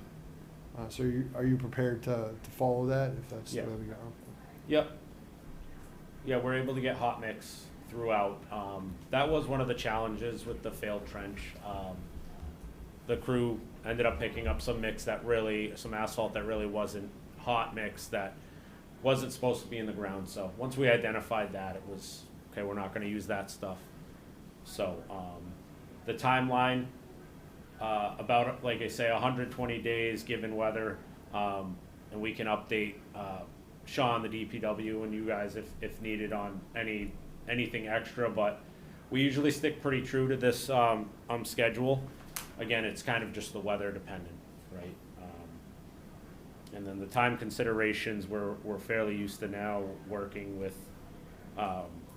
you know, the permitted hours. I think it's 7 to 3:30 or so, and any emergencies, we've reached out to Sean. Don't anticipate to really have anything too big on these projects. It's a lot of, they're larger projects, so it's a lot of just pipe work. Again, no services, things like that until the weather warms up. And I will take exception to, you making us sound like we're unreasonable to want the Route 5 paved. It was a disaster, which is why we had the issues. It was patchwork. It was terrible. We heard about it every day. So there's a reason we have the policy.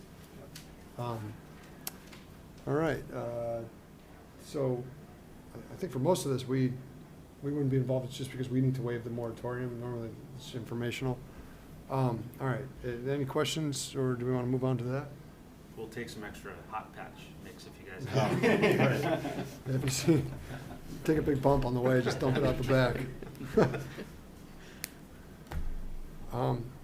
And is there any work we can do while the roads are open up? Is there any advantage to us? No, there's not, there wouldn't be enough room anyway. Alright. We need them to come in and do their thing so they can get out of there and we can get the L project going. Okay, fair enough. Gotta ask. Okay, well, I'll entertain a motion to waive our winter work moratorium for Eversource for the Birchwood and Mass Ave projects, limited, based on the criteria laid out in the DPW permit, which includes but is not limited to hours of operation laid out by Public Safety and DPW, trench patch material, traffic plans, and timelines for completion. So moved. Second. All right, any further discussion? All those in favor? It's unanimous. All right, thank you very much. We appreciate you coming in. Thank you for your time. Have a good night. Have a great night. Stay warm. You as well. Okay, Liz, are you coming up for energy and sustainability? Yeah. You have to let Andrea. I saw Andrea online as well. Yeah, Andrea's here. We just have two things to talk about, so I'm just gonna talk about one. Thank you for having me. I wanted to talk about just a yearly thing that we've been doing the past couple of years with the group called Homeworks.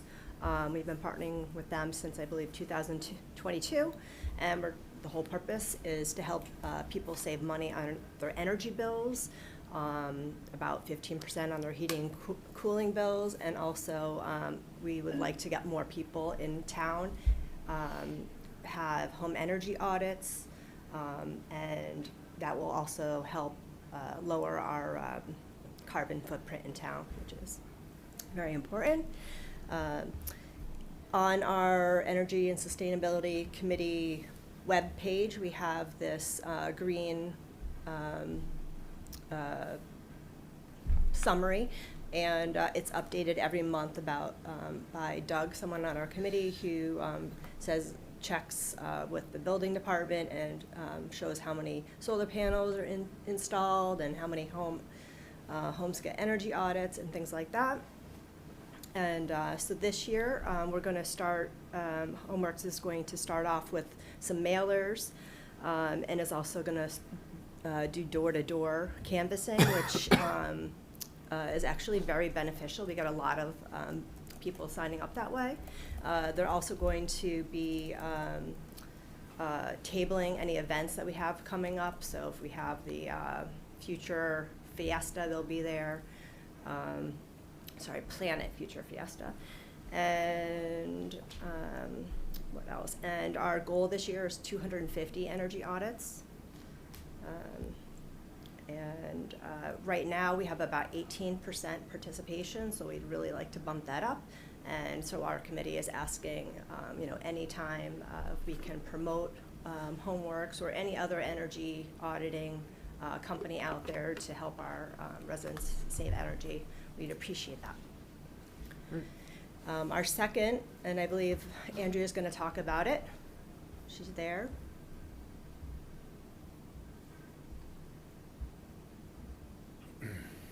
One thing she did say was there's no closed caption on the We can hear you. Zoom. Okay, great. This is Andrea Chaser, Hi, Andrea.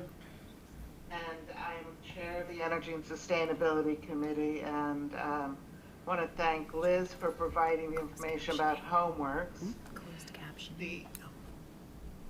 The other event that we want to talk about is that one of the key responsibilities we have here in town is educational outreach on issues of sustainability and energy efficiency, of course, which you can see with the Homeworks work that we've been doing. But we're excited that this year we're going to have a town-wide event on February 25th. We're going to be showing a movie called Plastics People in the Longmeadow High School. And we're going to be, this is co-hosted by us, the Recycling Commission, the Conservation Commission, the St. Mary's Church, First Church, the Social Action Committee of Sinai, the Longmeadow High School Climate Change Club, and I've just been informed from the Key Club that they are happy to provide a mini program to encourage parents with small children to attend, and their children will be in an area under the supervision of the Parks and Rec and Key Club to do an activity related to sustainability. And Transitions, which is a nonprofit organization here in town, is covering the rental cost for this, which is $250. And I'm told that the town of Long Meadow has $141 in the budget to cover the school costs. So we're here to let you know about this. It's an important film talking about microplastics and the impact that it has on every part of our life, our environment, our bodies, our air, our water, our soil. And we're going to show the movie and then have a question and answer period with a couple of panelists and have this moderated. We really would like to ask the select board to attend and help us promote this. So any questions? What time? When? Oh, yes. February 25th. What time is the showing? Doors are gonna open at 6:15, and it's gonna start at 6:30. Okay. I think if you could send a graphic that is easily shareable, Yeah. that'd be great. And I don't do social media, but I know the town has some good outlets, and it does get out there. As we just saw from having 15 people sign up for a task force, so that's great. Right. So yeah, I would, if you could send that to us, we can pass that along. I know some of the other members may, if they want to share it elsewhere, that'd be great. Yeah. And also put on there the Key Club. I think maybe people can watch a movie and have some babysitting, so that's good Yes. too. Yes, it's in the final edits, so. Okay, great. It's almost ready. And I also just wanted to mention, when Homeworks, when we signed up, I think there's a little bit of hesitation on the part of the select board on signing an MOU, but I think it's worked out well from my perspective. I just had an energy assessment a couple weeks ago, which was free, and one of the things I learned was that my bedroom was cold, and that's really the reason we had the assessment. It's because I had the furnace turned down on my radiator. But then I turned it up, I opened it up, and then that night it made so much noise we realized that's why we turned it down. We just forgot. But otherwise, it was very useful. We're having some insulation put in, so it's a great program, and we signed up. Mailers are, everyone gets so much junk mail, things can get lost, but if you see it enough, I think it'll get through. But I signed up because I went to the cookie sale at the library. Okay. And they had a table there, and I signed up, and it worked out great. So I think that's working out really well, and I hope more people take advantage of it. I know you probably can't promise people that it's free, but Well, the assessment's free. yeah. And you get major savings on the things that you do if you do go forth with them, such as 75 to 100% off of installation costs. You have heat pump rebates, thermostats, free bulbs, and you can have one every 2 years. Yeah, so I know that we all know this, but I think if you're doing a great job getting the word out there, but keep doing it, because it's a great program for the town and for our residents. I agree. Yeah, we'll look forward to hearing more about the movie showing, and send over a document, and we'll get it shared. Okay. Any other questions? No? Okay. All right, thank you. Thank you, Liz. Thank you, Andrew. Okay, if we move on to correspondence, most of it is resumes or cover letters. And then we have, Lynn, can you remind us what's going on with the MPO? Yes, they are looking for interest.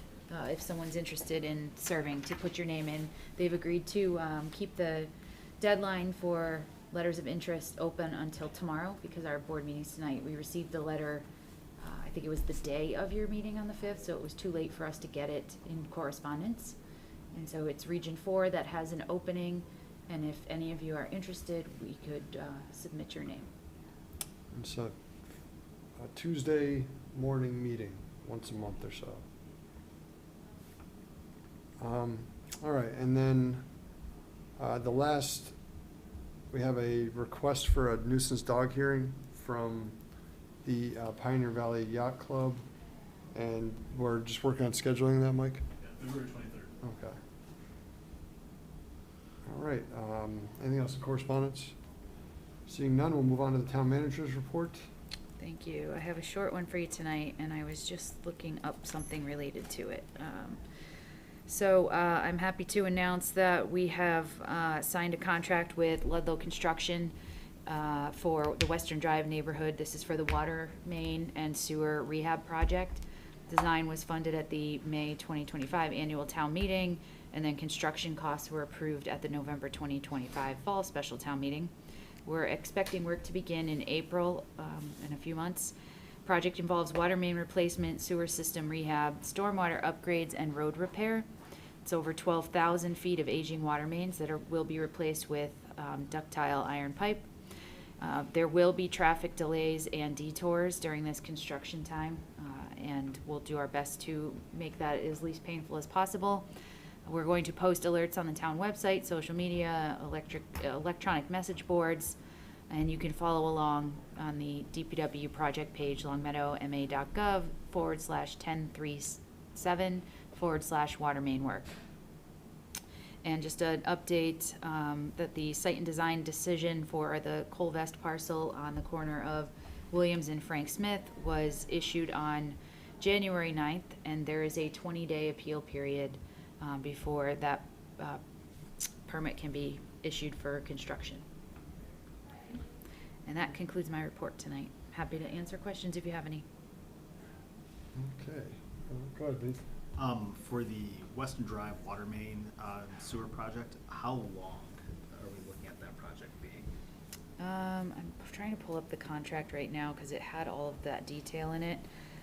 It will be, it's pretty much the summer construction season. If they're starting in April, I can get you the exact time frame. But And then, so this is going to be going on at the same time as the L project? yes, Okay. yes. And the L project, the duration of that is probably 2 about years. 2 construction seasons. 2 construction seasons, right? Okay.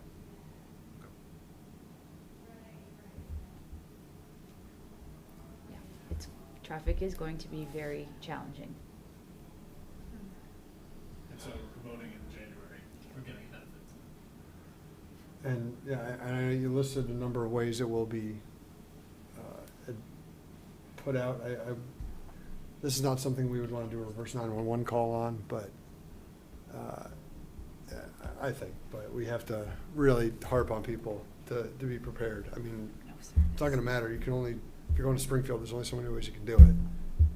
But the more we get it out there, the better we can, hopefully the better result we get. All right, anything on the monthly reports that we have attached either? Okay.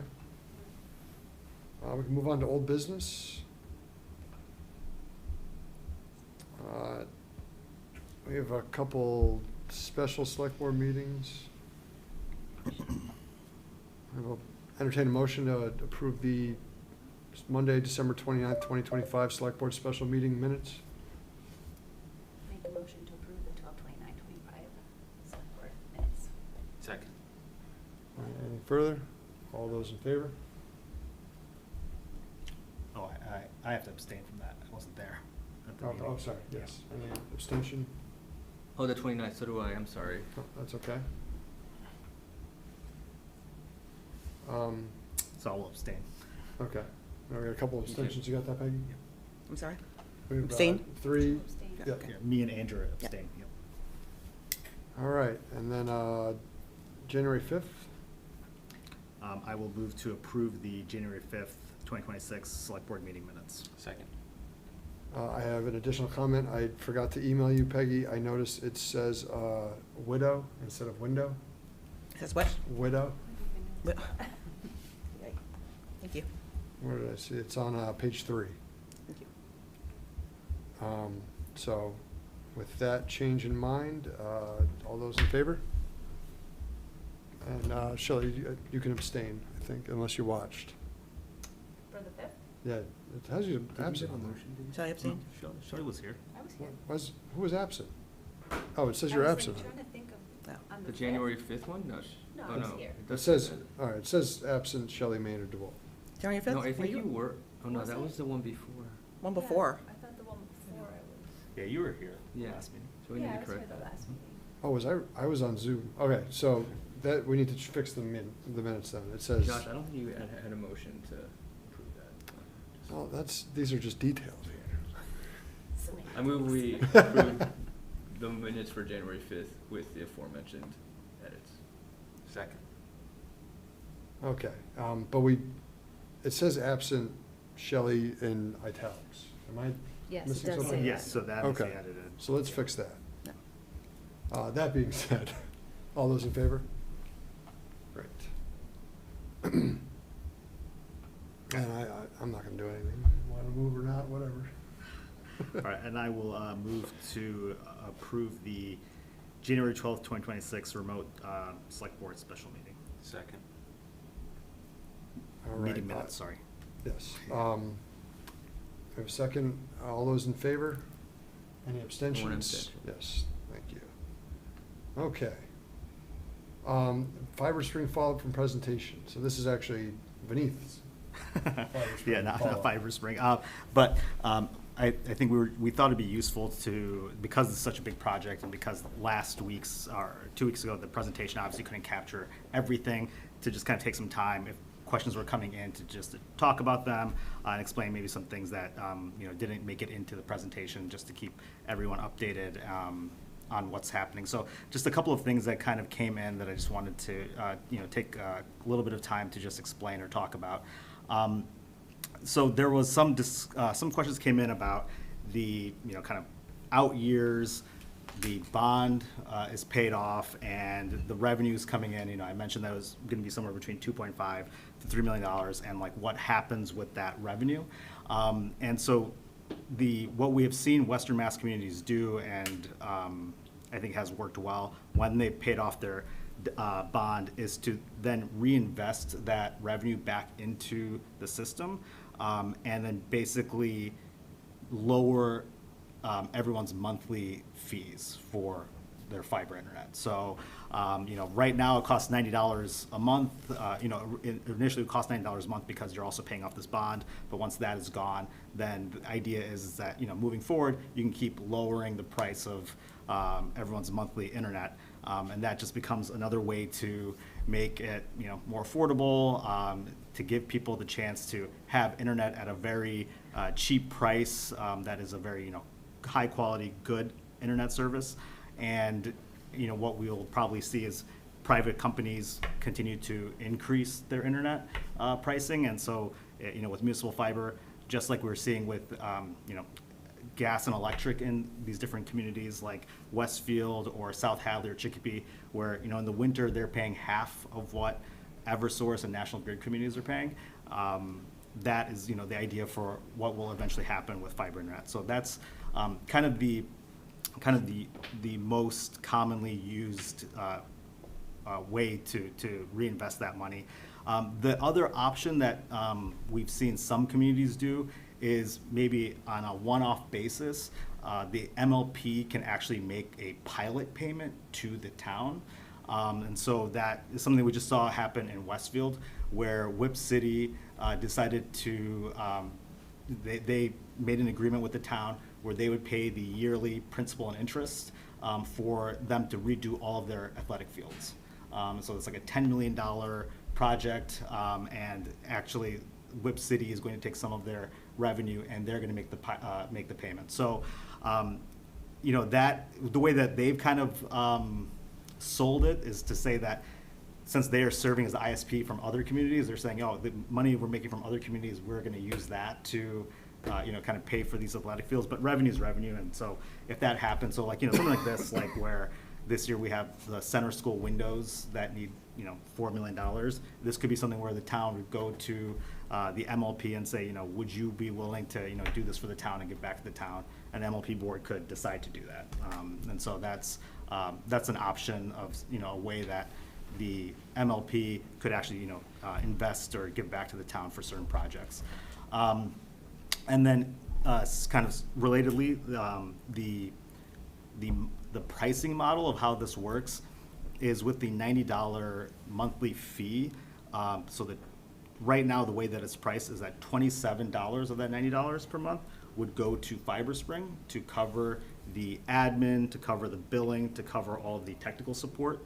And this is pretty standard for what these contracts have looked like with other communities, what Whip City has done with other communities.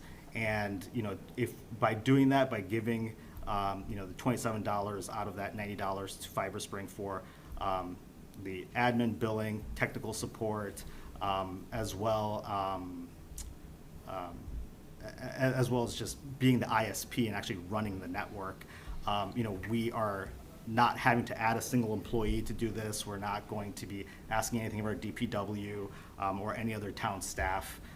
This is something that I think everybody on the select board agrees that we want our town staff worried about some of the things that are already on their plate and they're already stretched very thin. So it's better to have a group that are kind of experts in this, handle this and take care of this.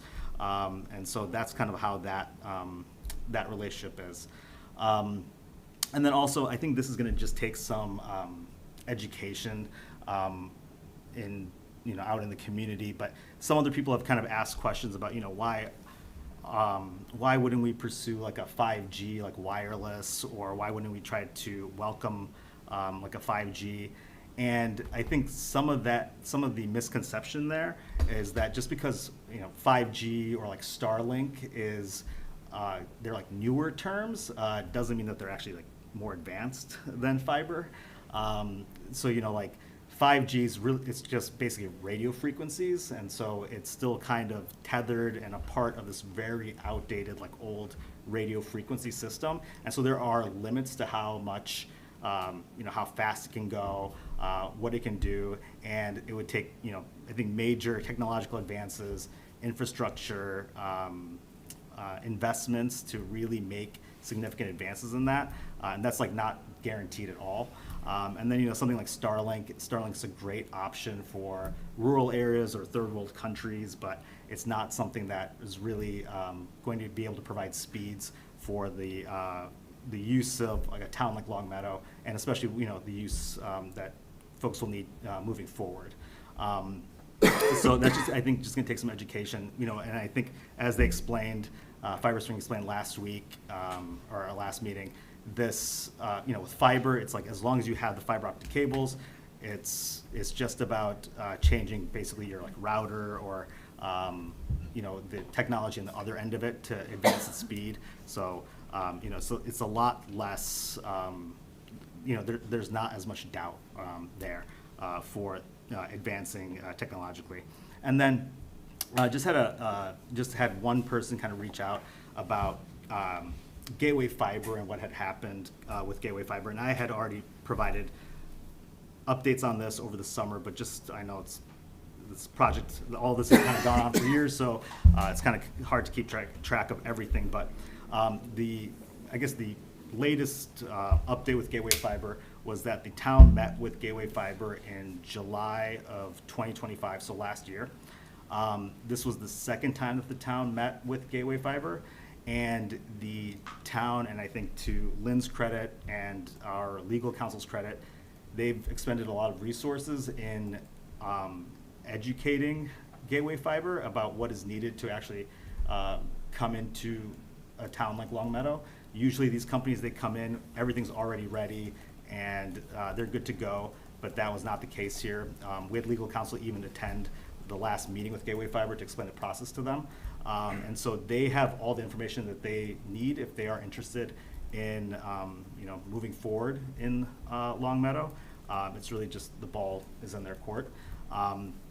But I think the last meeting too, we talked about how we are benefiting from seeing other towns kind of further on in the process than us. So we've seen Gateway Fiber now operating in 3 communities, Gardner, Pittsfield, and Northampton. In all 3 of those communities, they have not completely built out all of the communities. Gardner was where they've built out the most, but Gardner is a really unique situation where all the residential is in one area. Everything is overhead poles in that area. It costs twice as much to connect a house underground as it does overhead. And so, all these like private companies, they basically come into towns, try to string up high density pole, aerial pole places, and then kind of get out. And that's really what we're seeing Gateway Fiber doing. In Northampton too, we're seeing, they haven't been there for very long, like maybe less than a year. They've at this point gotten rid of direct customer service. We're seeing business owners, residents kind of be very vocal in the kind of the poor quality of service that they're receiving, in the number of outages that they're having. We're seeing people actually switch back to Xfinity from Gateway, which is really just kind of unfathomable when you have something like fiber, to have kind of that poor of a product out where people are actually now going back to Xfinity. It really says something. And some of that too goes to what FiberSpring talked about with the care and the quality that they propose in their design and engineering. They're not trying to do things on the cheap to just maximize profit. This is about doing things that are actually going to, design things and use materials in a way that's going to bring quality to the service. So those kinds of differences are just massive, and so that's kind of where we're at on that. And like I said last time too, I think the worst case scenario would be to have a company like Gateway come in, build out some of the town, and leave, because that really puts the town in a difficult position, because we would not have an option really to build out the areas of town that would be more expensive to build out in. And like in Long Meadow, we have almost 40% underground, so almost half the town is underground, and we would just kind of be out of luck for all those areas. So those are just kind of some of the questions that came in. I just wanted to make sure that we took some time to answer, and also there are going to be other things too that could not have all fit into that one presentation that if folks have questions about, please feel free to send an email and be happy to answer as we go along. Yep. And if anyone else has any questions or any comments too. I got a couple questions. Yeah. Is FiberSpring, are they doing any, Shell, are they doing any advertising that we discussed? So they are meeting with their marketing team. They are trying to also collect some of the materials that Mass Priorities is putting out, just so that they can ensure that what they are going to create is kind of addressing some of those. But they did say that they are going to make a commitment to do some marketing ahead of the May vote, but they're going to get back to us with that. Great. And then that's great to hear about Westfield doing the fields. Obviously, we'll never be in a position where we are making any money from other towns to have that kind of revenue. It does seem a little odd to me that everyone's paying on the bond, and then to get any money back, we'd have to ask the MLP for that. It makes a bit of sense in a town where that's been a historical structure, where there was another reason for the MLP prior to the internet, but we did this just to have fiber. Is the reason, are they separate entities, the town and the MLP? Is that statutory, or is that just how it works?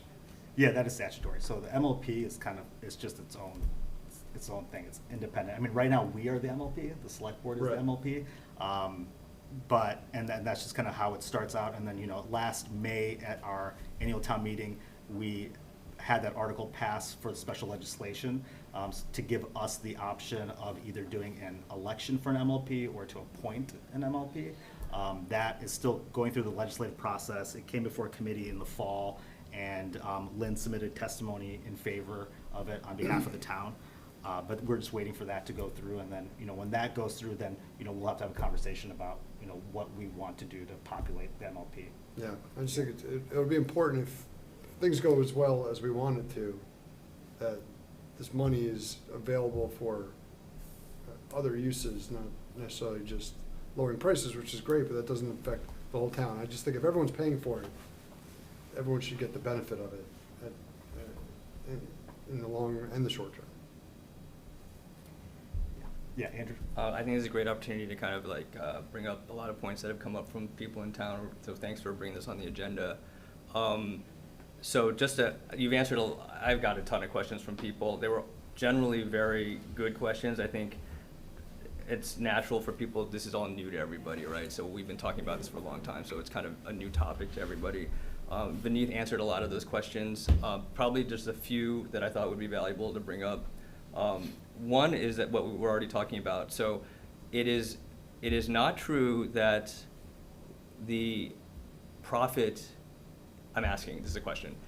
It's not true that the profit can be used for anything but the MLP, but it is true that the MLP can, in the future, if they have a lot of funds, donate to a project in town. Is that correct? Yes, yeah. So, Okay. I mean, the revenue doesn't go into like the general fund. I mean, it's just Right. kind of to think of you just have to think of it as almost like an enterprise. Right, but you could use those things for another purpose.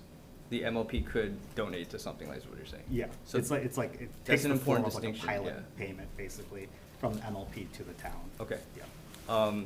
Another thing that somebody asked that was, I think, a valid question was, has Ian been, and I asked this to Lynn, she answered it, but I think it's important that everybody knows the answer. So, has Ian been looking at these projections? Are we just taking their word for it? Last meeting when they just told us what they thought the break-even points would be and the actual cost would be. And I did talk to Ian, and correct me if I'm wrong, Lynn, he has been looking at this. There are some unanswered questions, particularly about the loan.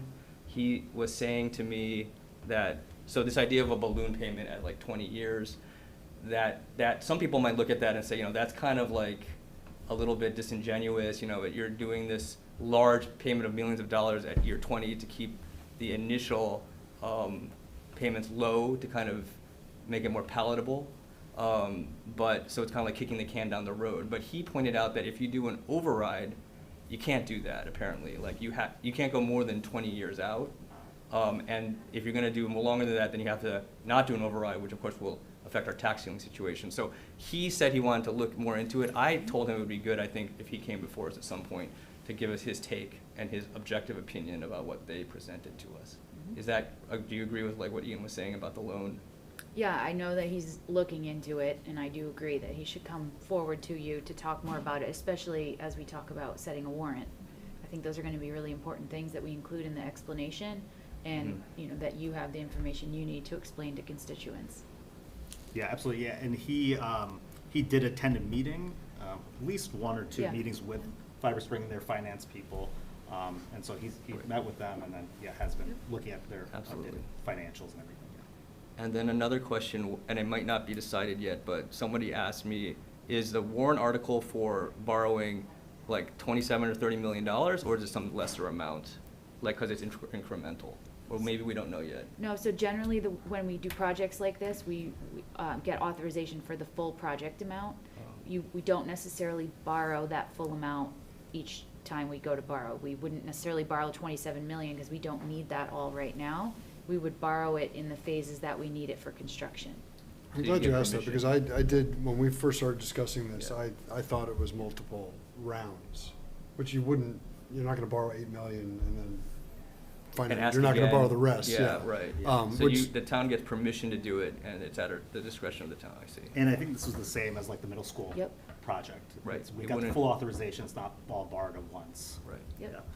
And then so specifically with this project, it would be 5 different borrowings, because it would be done in 5 different stages. Okay. And so it's like per year, we borrow for that year. So the very first year is I think it's a $6 million borrowing, and that is to build out the pilot project. Okay. The pilot area, sorry. So it'd be the make-ready costs and the pilot area. So the pilot area, they showed was, the fiber hut would be placed, by the high school, the tennis courts. And so it would be kind of building out around that area initially. So it would be connecting the Long Meadow shops, as well as these, the businesses across the street, and then the neighborhoods kind of directly around it. What Fire Spring identified for that pilot area were just high density areas that were aerial, just around that, the shops, just so that revenue can start generating quickly. Yes. And that we're not spending a lot on construction costs. But then with their signups, that you can go on to their website and sign up, which we can start promoting. We can kind of take a look at those numbers and see, if there's an area where there's a high amount of signups, Go there might be next. good to go there next and start generating revenue and all that, so. Thanks. Yeah. All right, so nothing further. Thank you, Vineet, that was very helpful. Yeah, thanks. Appreciate it. All right, moving on to new business, seasonal park and recreation department fees. Come on up, Barry.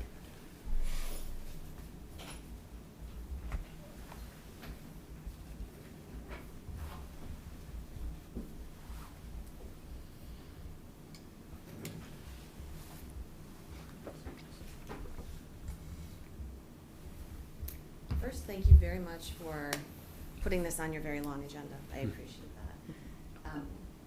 The spreadsheet before you is representative of all of our programs. Some of them may look familiar because last month you approved them. If you go down just a little bit, Peggy, all of the camp fees are there. Select Board approves fees. I thought it would be beneficial to add context to some of the fees. So you have the program name. We indicated whether or not they're run by employees of the town or if they are run by vendors that are hired by the town. You have before you the actual fee structure. We have current fees, and again, it's all of our programs. So all of them for an entire fiscal year. And any that we are proposing an increase, or in the case of aquatics with the daily admissions, a decrease. And then just some other context for your review, how we pay out, if it is vendor-based, if it's employee-based, it's hourly based on the pay scale. But we typically, with vendors, there's different arrangements that we have, but it's anywhere from 60 to usually 75%. In some cases, it's a little bit higher. And I'm sorry, Peggy, I made you go down, but if you go up again, Sure. where the headings are, we use a software system, actually a cloud-based system for registration that most of the programs are fed into. If they're not, I indicated that. And another system we use is ProCare, which is specifically for the daycare. And I know an area of interest in the past was the sponsored sport associations. So they're alphabetical, and then those are at the very bottom of the spreadsheet. I shared it with everyone because if you try to print it, you'll see it's really small. So this is hopefully everyone Can can. I scroll across, Barry?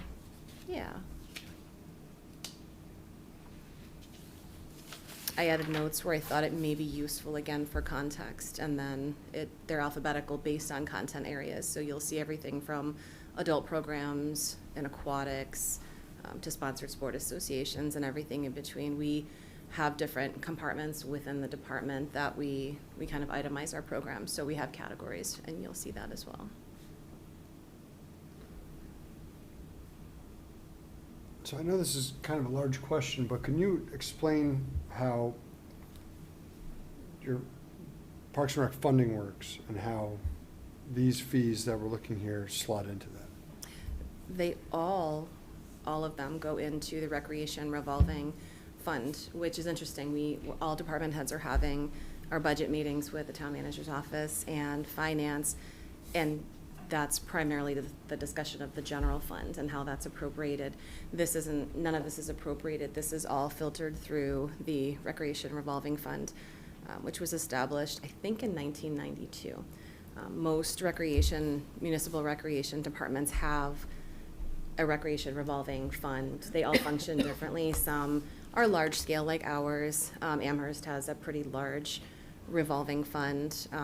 And then there's other cities and towns that have smaller ones that they don't put all of their programs in. They may just choose to do their aquatics or their day camps, we filter everything through the revolving fund. Including childcare? Yes. And how does, and I know that childcare, we see that in the annual budget. You do. As well. And can you explain how that works? Lynn could probably explain better, but I believe it's Mass General Law, it's statute, where salaries can't be paid through a revolving fund. So they're allocated from the general fund, but they're paid back through rec revolving twice a year. And that includes, that's not just salaries, but that's their benefits as well. The goal is for all of the programs to be self-supporting. I've come before you before, and you know that some of them aren't. We have cost centers and profit centers built into the department. So some of our profit centers are the day camps, the extended care, which is before and after school, and oftentimes the day camps. Some of our cost centers are aquatics, which we've discussed in the past, but also based on some of our current practices, we're seeing deficits in field usage, facility, and administration. And those are contracts that we're carrying. For example, the Wolf Swamp maintenance contract is currently paid through recreation revolving. So we distribute that between facilities and field usage. So the sports associations, that's one that hits my wallet, and one I hear from Corey in particular, if he's watching. Can you explain how those fees, how they're used, and as you said, there's some deficits, how we work around that? Sure, I made some notes, so I think they're all the way down and perhaps to the right. With the sport associations, those are sponsored sports, and they're all a little bit different. Take So go up a little bit and go over to the right. maybe What it's page are we on, over. Barry? Let's go up a little bit. Yeah, and then Keep going. you went past it. It's after school. Keep going. Oh, other way. Most of them are field sports, Slow down. Right here. and then the aquatic club.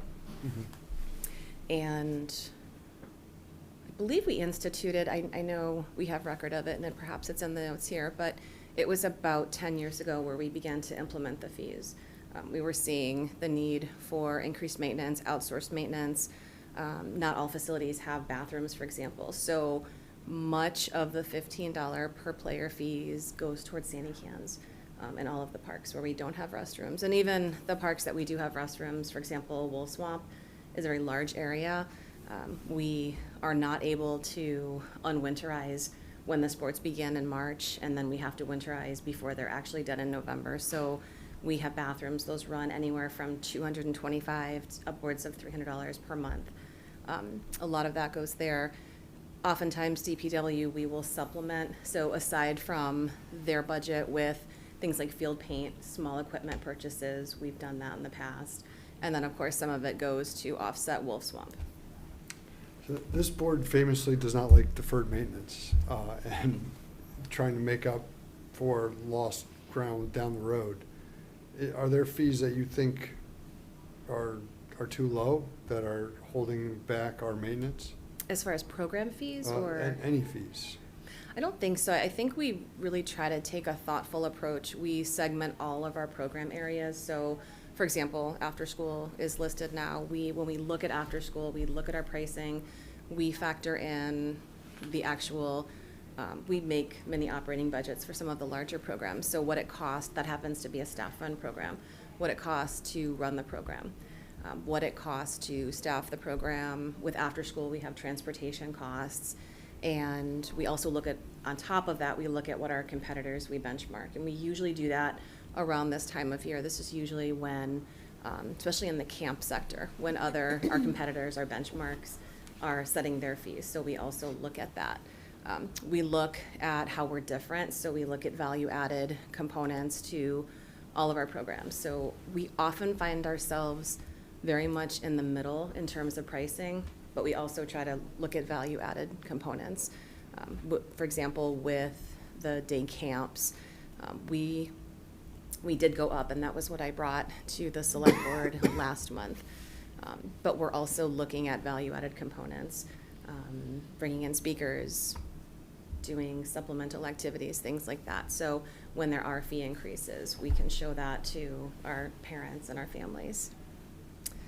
So I don't think we're necessarily priced low in terms of cost recovery, with the exception of aquatics, which is such a hot topic, and that really is the only area I would say that we don't strive to break even, because there is no break even with the pools. It's a service-oriented facility, and we know that. So we try to offset slightly with swim lessons and with pool passes and concessions, but that's an area that's definitely, it's a cost center, and we know that.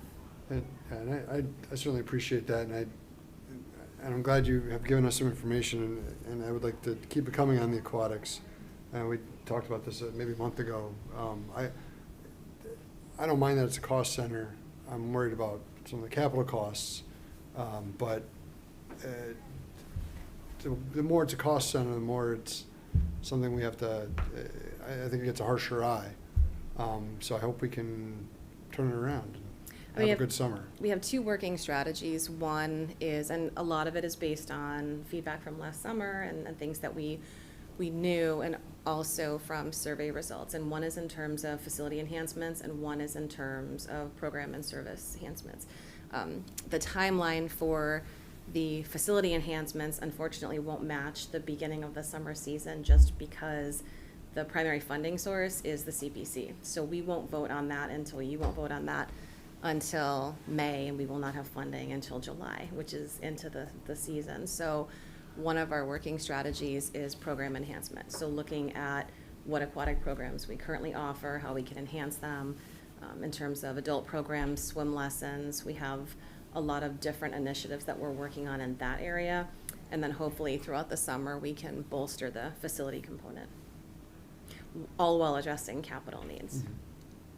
So I was looking very closely at the swim fees, so I just want to make sure I'm correct, and I was happy about this.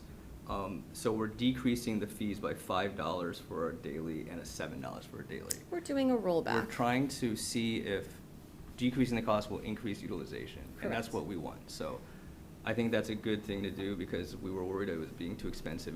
We don't want to make sure that's not the reason people aren't coming. So I think that's good, because we want to, I think this summer we should look carefully at if we can get the numbers up to kind of, I think we understand we're never going to break even on the pools, but we want it to be utilized more so that it's kind of less of a loss and more of a utilized resource. That is our plan. Yeah, if Hopefully it works. we spend a lot of money on them, and I would, if we see them full of people, that's great. That's what That's we a want. win, Yeah, yeah. yeah, absolutely. For sure. Yeah. Couple of questions. Thanks for putting everything together.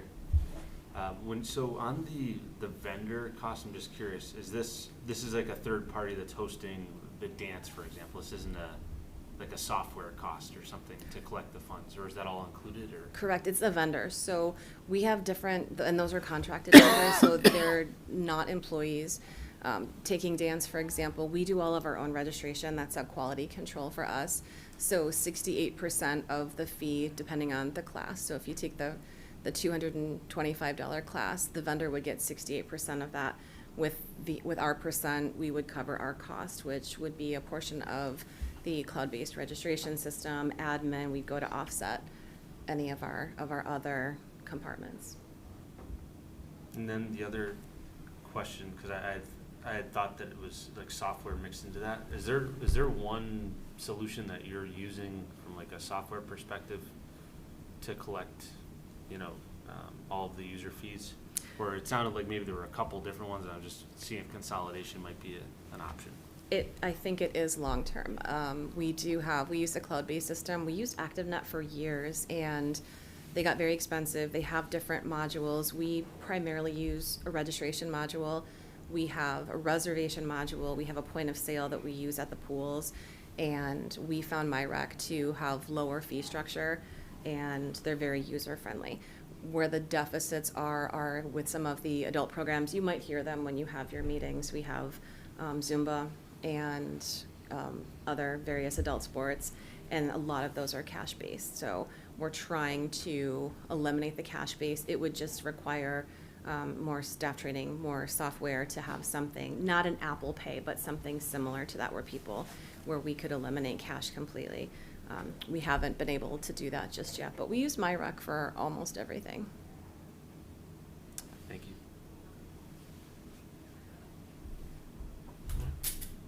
Any other questions right now?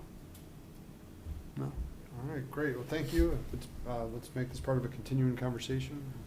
We appreciate you putting it all together and speaking with us. Thank you. I did try to consolidate, so I won't burden you with time too often, but I will most likely need to ask to come before you again, probably in the fall. Yeah, that's great. Thank you. Thank you. All right, next up, we have a certificate of recognition for Jake Oliveira. Dan, I believe this was your doing, if you want to speak. Sure. Yeah, thank you. Yeah, I mean, so I had, obviously, a bunch of us are going to the Mass Municipal Association. They do an annual conference, and it was hard to miss that Senator Jake Oliveira is being honored. So I thought it'd be a good idea for us to present Senator Oliveira with a citation from Long Meadow on behalf of the Select Board. Just because of all of the positive things Jake has done for, Long Meadow, his entire district, really. And I thought it'd be a good opportunity for us to acknowledge Jake for his work, for what he does for our community and the surrounding communities. So I had reached out to Lynn and Mike, who were very helpful in helping put this together to acknowledge Senator Oliveira. I've been pretty swamped with work, so Mike was helpful in kind of putting this together and getting this in front of the Select Board. So I appreciate your help with this, Mike and Lynn. So I don't.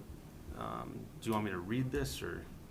That's up to you. The full text is on. Yeah, it is getting You're gonna late. have to read it when you present it. Yeah. Well, yeah. So, anyways, I'm not going to read the whole thing now, but again, just wanted to say thanks to Senator Oliveira. He's been doing a great job, and some of the things personally that I like about Jake is that he's very accessible. I think everyone on the board knows that, acknowledges that, and if there's ever some issue we need help with, Jake is always quick to make a text or a call, and areas around just our libraries and securing funding, and the list goes on. But I just wanted to say thank you to Senator Oliveira for everything that he does to help make our jobs a little bit easier and keeping up the communication as well. So thank you, Senator Oliveira, and we will see you at MMA on Friday and Saturday this weekend. Thank you. Thank you, Dan. This is a great idea. We were lucky to have a state senator who lived in our town prior to Jake, and the attentiveness that Jake has shown us for not being a resident. I mean, we're all his constituents, but he's really fantastic, and I was pleasantly surprised by that. He's a very anyone who speaks to him, he's great to engage with, but he's really attentive and cares a lot, and just a real boon to us. All right, anybody else before we move on? Okay. Speaking of MMA, voting procedures for the MMA annual business meeting, voting procedures. I think I just said meeting 3 times. So I believe as chair, I am designated as the voting member of the town.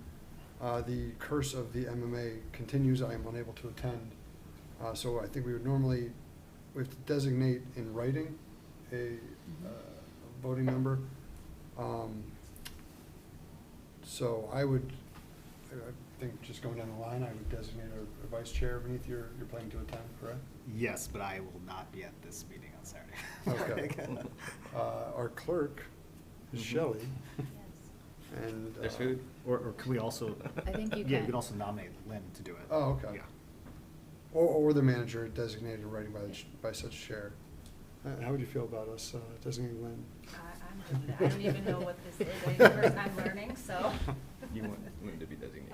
Okay. Yeah, I love that idea. Then I will designate Lynn to be our voting member on behalf of Long Meadow. Do you need me to sign something? And is that just for the Maya breakfast, right? Not Now the she's trying to see Staples what else she meeting? can get in control of. Just kidding. Or is it for the business meeting as well? Hold on. I thought I this just was the wanna be- business Yeah, I thought it was the business meeting. I thought it was for.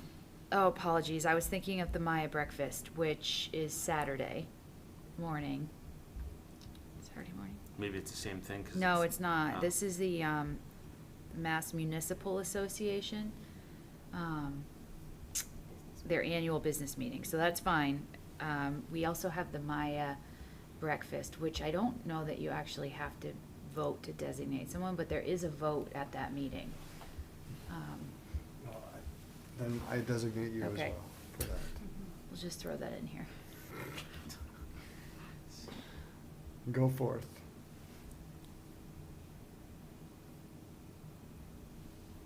Okay, and then, the last item on our agenda is the MPO, which we discussed. The PVPC MPO alternate member. So if anyone is interested in applying, the deadline is now tomorrow for us. Do we have someone on the? No, the way that this is set up is, we're broken out into regions, and so the region that we're part of has a primary member from Brimfield. They are looking for an alternate. There has not been an alternate for a while, so if we are interested, we can submit a name as an alternate. So this also says select board chair. Is that, do we know if that matters? Yes, but it could be any select board member. Okay. I did double check that membership. I believe I would not be permitted to apply for another committee. Rightly so. Okay, so if anybody would like to put themselves forth by tomorrow, just let Len or Mike know. And otherwise, I will entertain a motion to adjourn. So moved. All right, all those in favor? Thank you, everybody. Thank you, everyone.